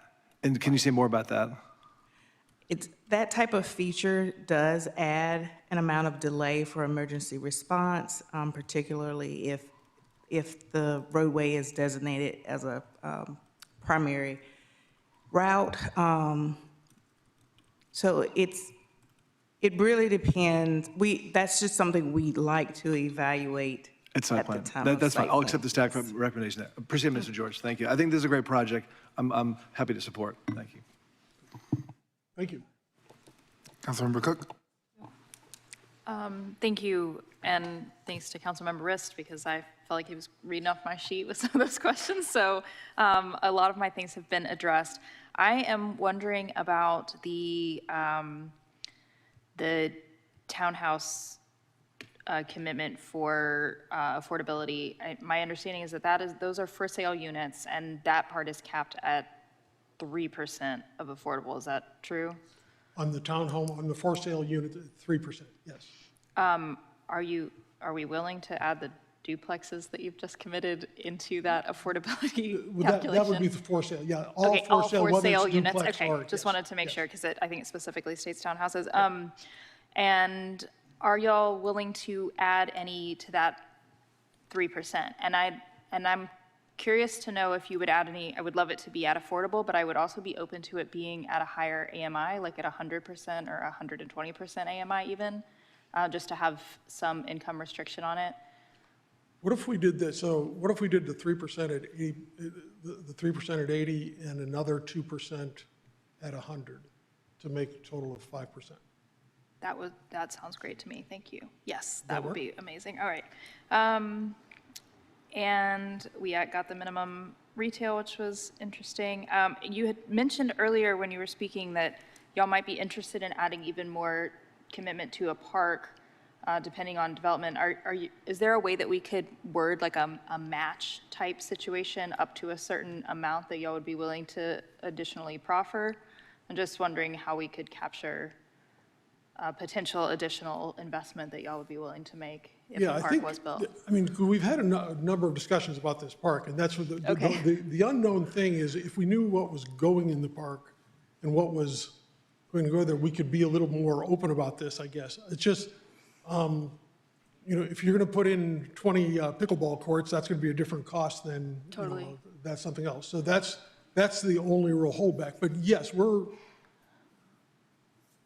doing some sort of matching, yes, up to a point, I guess. Staff, would you help? Yeah, of course, there'd be a maximum. Could you help us like think through an option there? Yeah, Austin Bowman, Durham Parks and Rec. So the applicant has been very communicative with us and expressed their openness to work with us to build something. I think part of the thing that we're struggling with a little bit is there are a lot of other parks in this area, right? And so we want to have something here that's well-intentioned, that's filling gaps in amenities or responding to a specific circumstance. So because we don't really know what that park needs to look like right now, it's hard to then, you know, telegraph that to the applicant and have them commit to it. Yeah, is there something we could do, like if there is additional need, then we ask for a match up to a certain amount?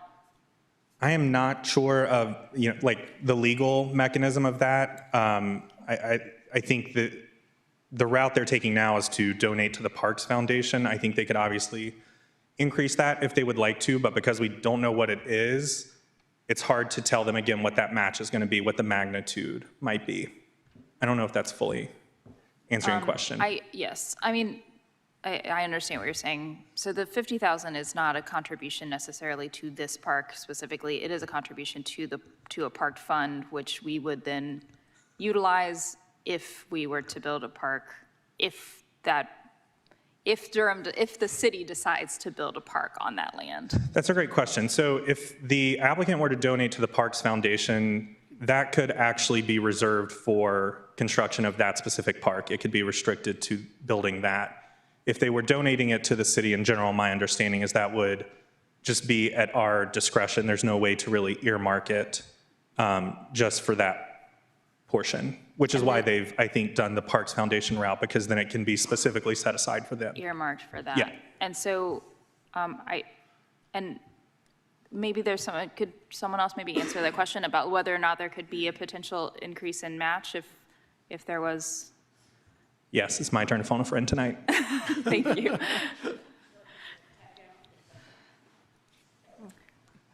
Good evening.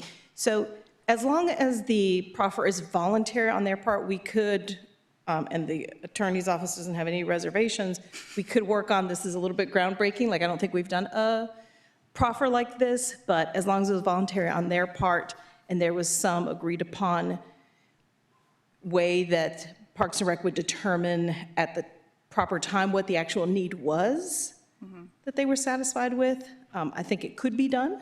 Yeah, I'm thinking about something like if the city decides to build a park and if the cost of the park exceeds the amount that's already been proffered, then the applicant could match up to an additional 50,000 or whatever it is, something like that.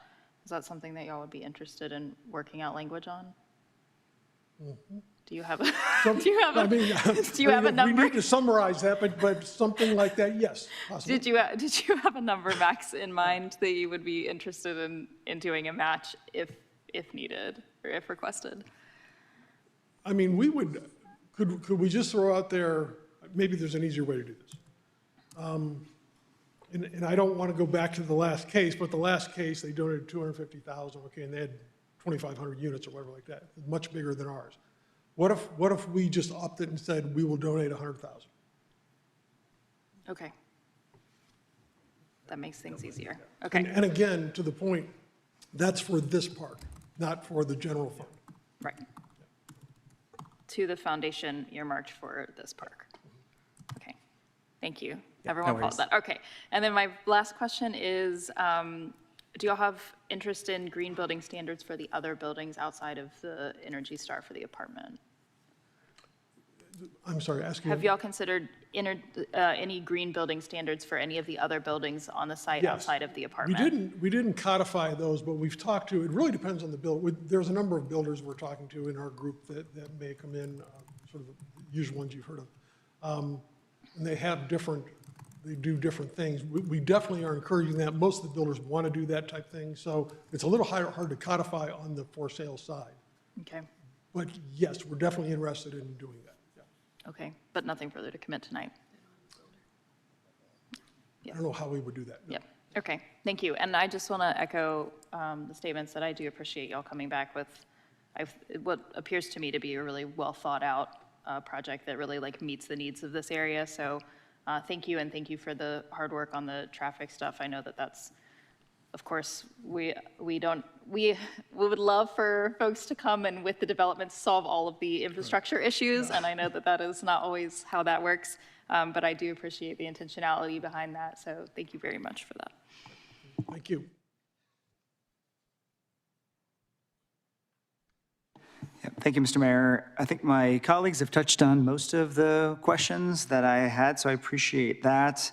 I recognize the traffic impacts, and it was definitely struck me the map that was shared by the resident about incidents that have happened. I'm glad to see that that there will be an improvement, though we can't fully mitigate and make those promises, but hopefully that should help channel folks away from 70 and mitigate some of that. And also glad to hear about the work of the TPO around working toward a boulevard. So I'm excited about that.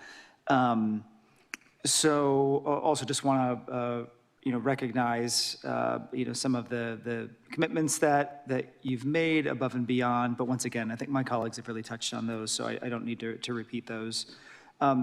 You did mention that you felt like you could make an argument that you meet the remaining two policies, Policy 81, Policy 85. And those were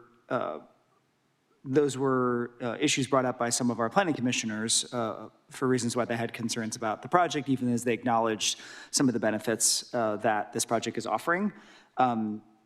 Are you able to just go ahead and make the commitments to meet those policies so that you actually hit 100% of the comp plan policies? That would be, committing to having remaining open space located in the environmentally sensitive areas of the site and going above the minimum of tree coverage. Yeah, we definitely can commit to the remaining open space to be within the riparian buffers that are currently there. Absolutely, yes. Yeah, we can do that. All right. Second one.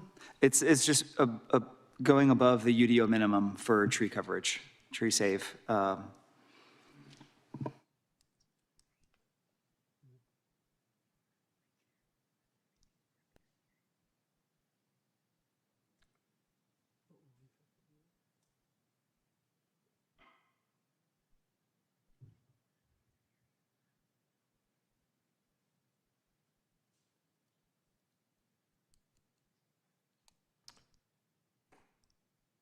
What would you consider what would you consider above the minimum that would make a difference?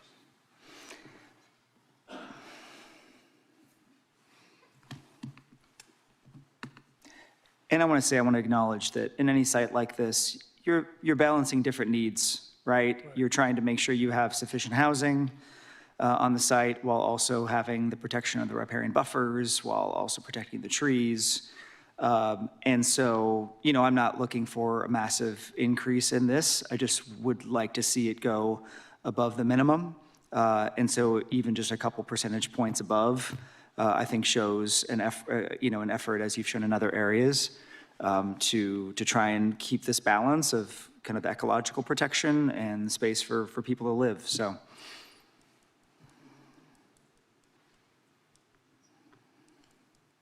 We will commit to add another acre of tree coverage to the site. Okay. Thank you. Thank you. And once again, I think all of these projects are a matter of balance, but I do really like this as an infill project. I appreciate the parks commitments that you've come forward with, especially with the enhanced proffers this evening.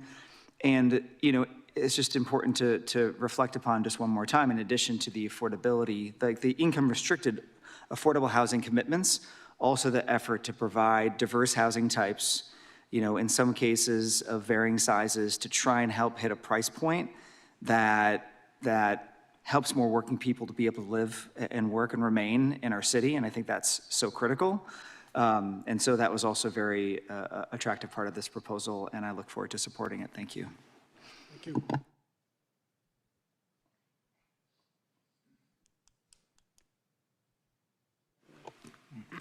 All right, two questions here. One is to staff. When I open up the zoning map change report, so this case was, before this case was 2 years ago, it was the Cortez rezoning case, right? And I proudly voted against that case, and it failed 3-3. There was a missing council member. When I look at the staff report, there's a link next to legacy cases. When I click on the link, it takes me to a development plan that is the eastern portion that was added here. And in that, we see text commitments. There's a text commitment for 10% of apartment units will be affordable. So my question is, would this change on that eastern site, is there currently a commitment for 10% affordable units? With this rezoning, that D plan that's on the books would go away. And so theoretically, that 10% would reduce to whatever this new development plan. So this would actually reduce the required affordable units on that eastern site from 10% to, what is it, 8 or 9%? I believe it's 8, yeah. Yeah, we have 8% now on the apartment side. It's 8%, you said? Yes, yes. But currently, it's 10% as it's approved according to the legacy case. And I apologize for this late question, but this is a section of the staff report that I haven't seen before. And I clicked on the link and I'm looking at the development plan. Just want to make sure I'm understanding and that we're not losing potential affordable units. Sorry to put you on the spot there. The second question I have while you guys take a look at that is, we talked a little bit about just the pedestrian-oriented nature of the non-residential buildings.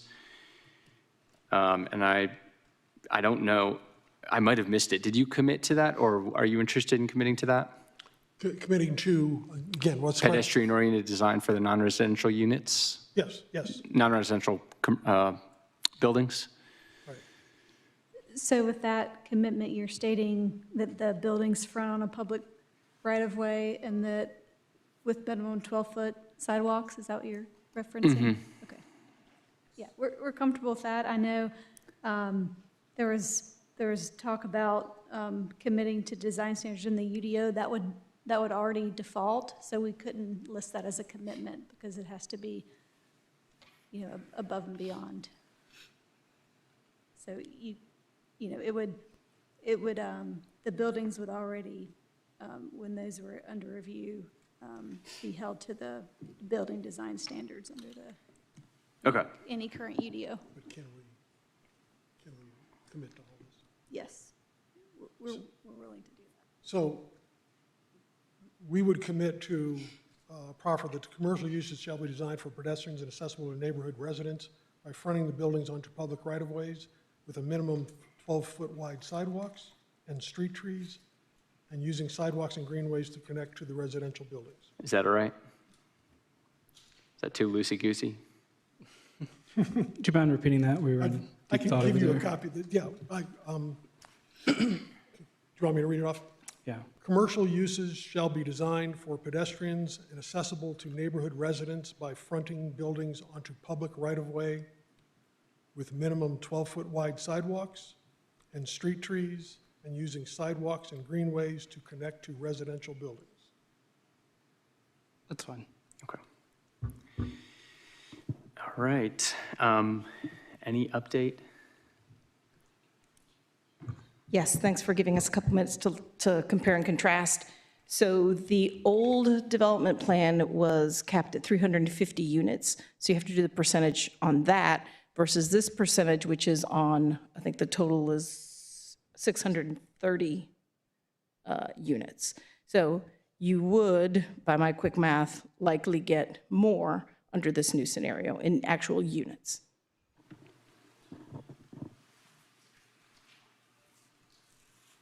Okay.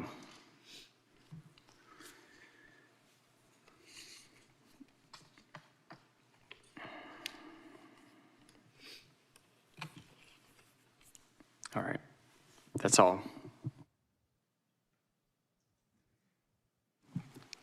I won't be before you long. I want to thank you all for your patience. I know this part's kind of felt like the deposition a little bit with all the different requests. I want to thank you for being able to. Oh, we love this. I bet you do. I don't, but no.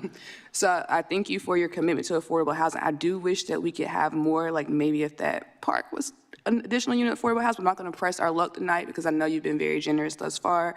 I will say that I am not really thrilled about the traffic situation in this area. And I know that there are plans in TPO, but I think thinking about our neighbors now who are going to experience some of that congestion. So it's not for, I know that you say it's going to improve it, but I just want, doesn't matter at this point. So I just want to thank you all for your generosity, and I look forward to the day we actually have a plan for affordable housing holistically across Durham, that we're just not doing 3 units over here and 3 units over there, because just because you build it does not mean that everyone who is here can accept, it's not successful for everyone who's here. So I just want to put that out for folks on the record who have this theory that if you build housing, that it will provide more folks for homes. We see that population decline is real here in Durham, and so we are pushing some folks out while we welcome other folks in. And I want Durham to be a place for all people, particularly those who live and work in the city who look like me, to be able to stay here. And we had a lot of homes come online, and we are seeing our population decline. So just want to put that out publicly. Thank you. Thank you. I want to follow up on the affordability question. I'm looking at this and I see that there's 220 at a minimum apartment units, and those are the ones that are affordability at 8%. I don't know what the math was that we just did, but I'm not sure that it follows. Well, that's what I'm looking at. I guess the minimum number of apartments is that. So Right. it could increase beyond that. Right, but So I think, Councilmember Cook, if you do it by that math, I think you do 630 minus 200, because we have a minimum commitment of 200 townhouse units. And so the math would be based on 8% of, is that 430?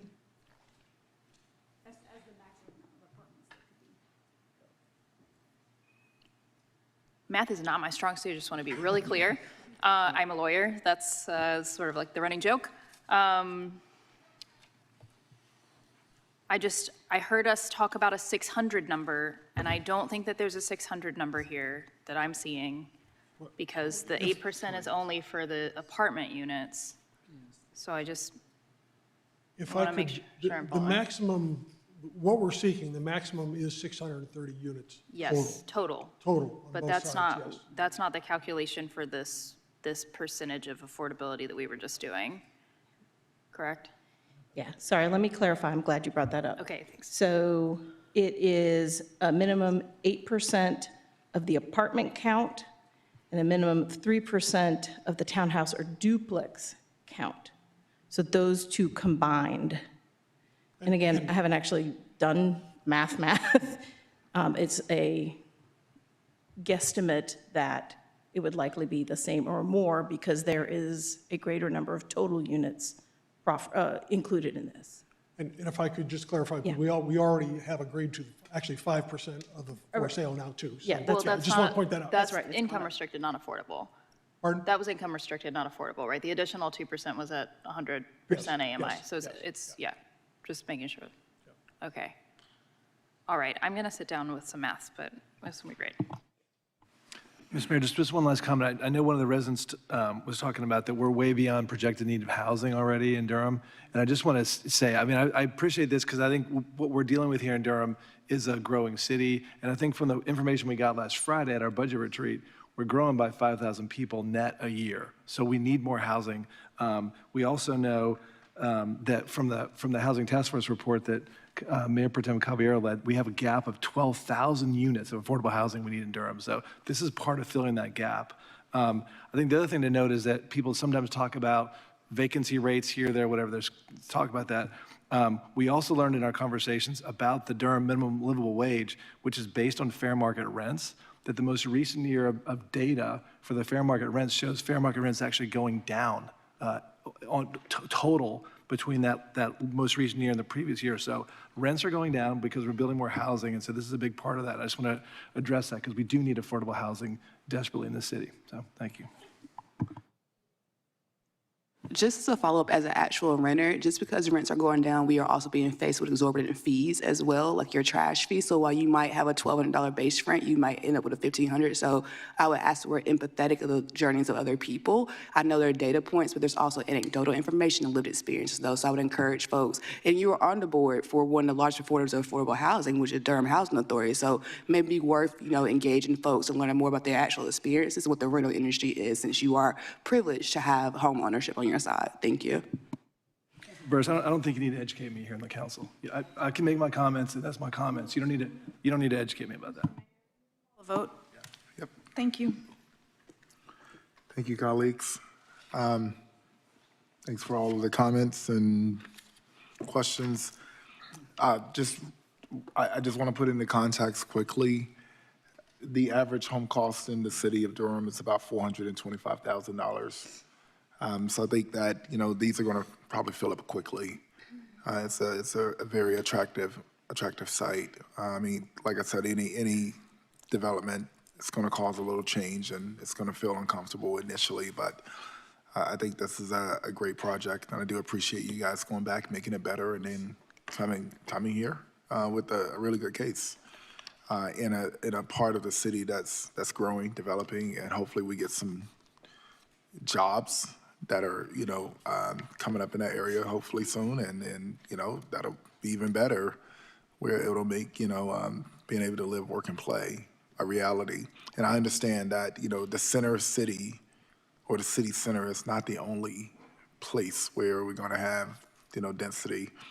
There are going to be other parts of the city that are going to grow out, like 15501 University area, the Rockwood area. There are commercial pockets that have residential around them, and folks live there. Not everybody's going to want to come downtown. So I look forward to continuing to develop in those communities, like what we're doing in East Durham. East Durham has been underinvested for a long time. So I'm going to call for this. Let's vote.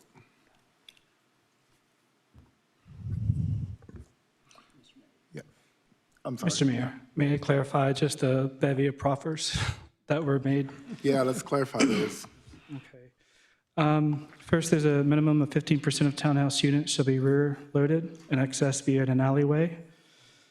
There's an update to text amendment 12 to at least 2 acres of land to dedicate to Parks and Rec. Subclause, a one-time donation of $100,000 shall be made to the Durham Parks Foundation. A minimum of 10% of duplex units. A minimum of 9,500 square feet of commercial. Townhouse duplexes are added a 2% AMI. The only thing that's needed is a tenure to clarify. We've done everything at 30-year. I would probably keep it to that. Okay, thank you. And there is a proffer to provide the remaining open space to be located in environmentally sensitive areas. And then there's 1 additional acre of tree coverage to be provided. And then there is a pedestrian connectivity clause or commitment. Right. Yeah. Yep. Okay, thank you. Thank you. Thank you. And so, therefore, colleagues, I will entertain a motion to authorize the city manager to enter into a utility extension agreement with Angier Investment LLC. So moved. Second. It's been moved and properly seconded. Madam Clerk, please open the vote.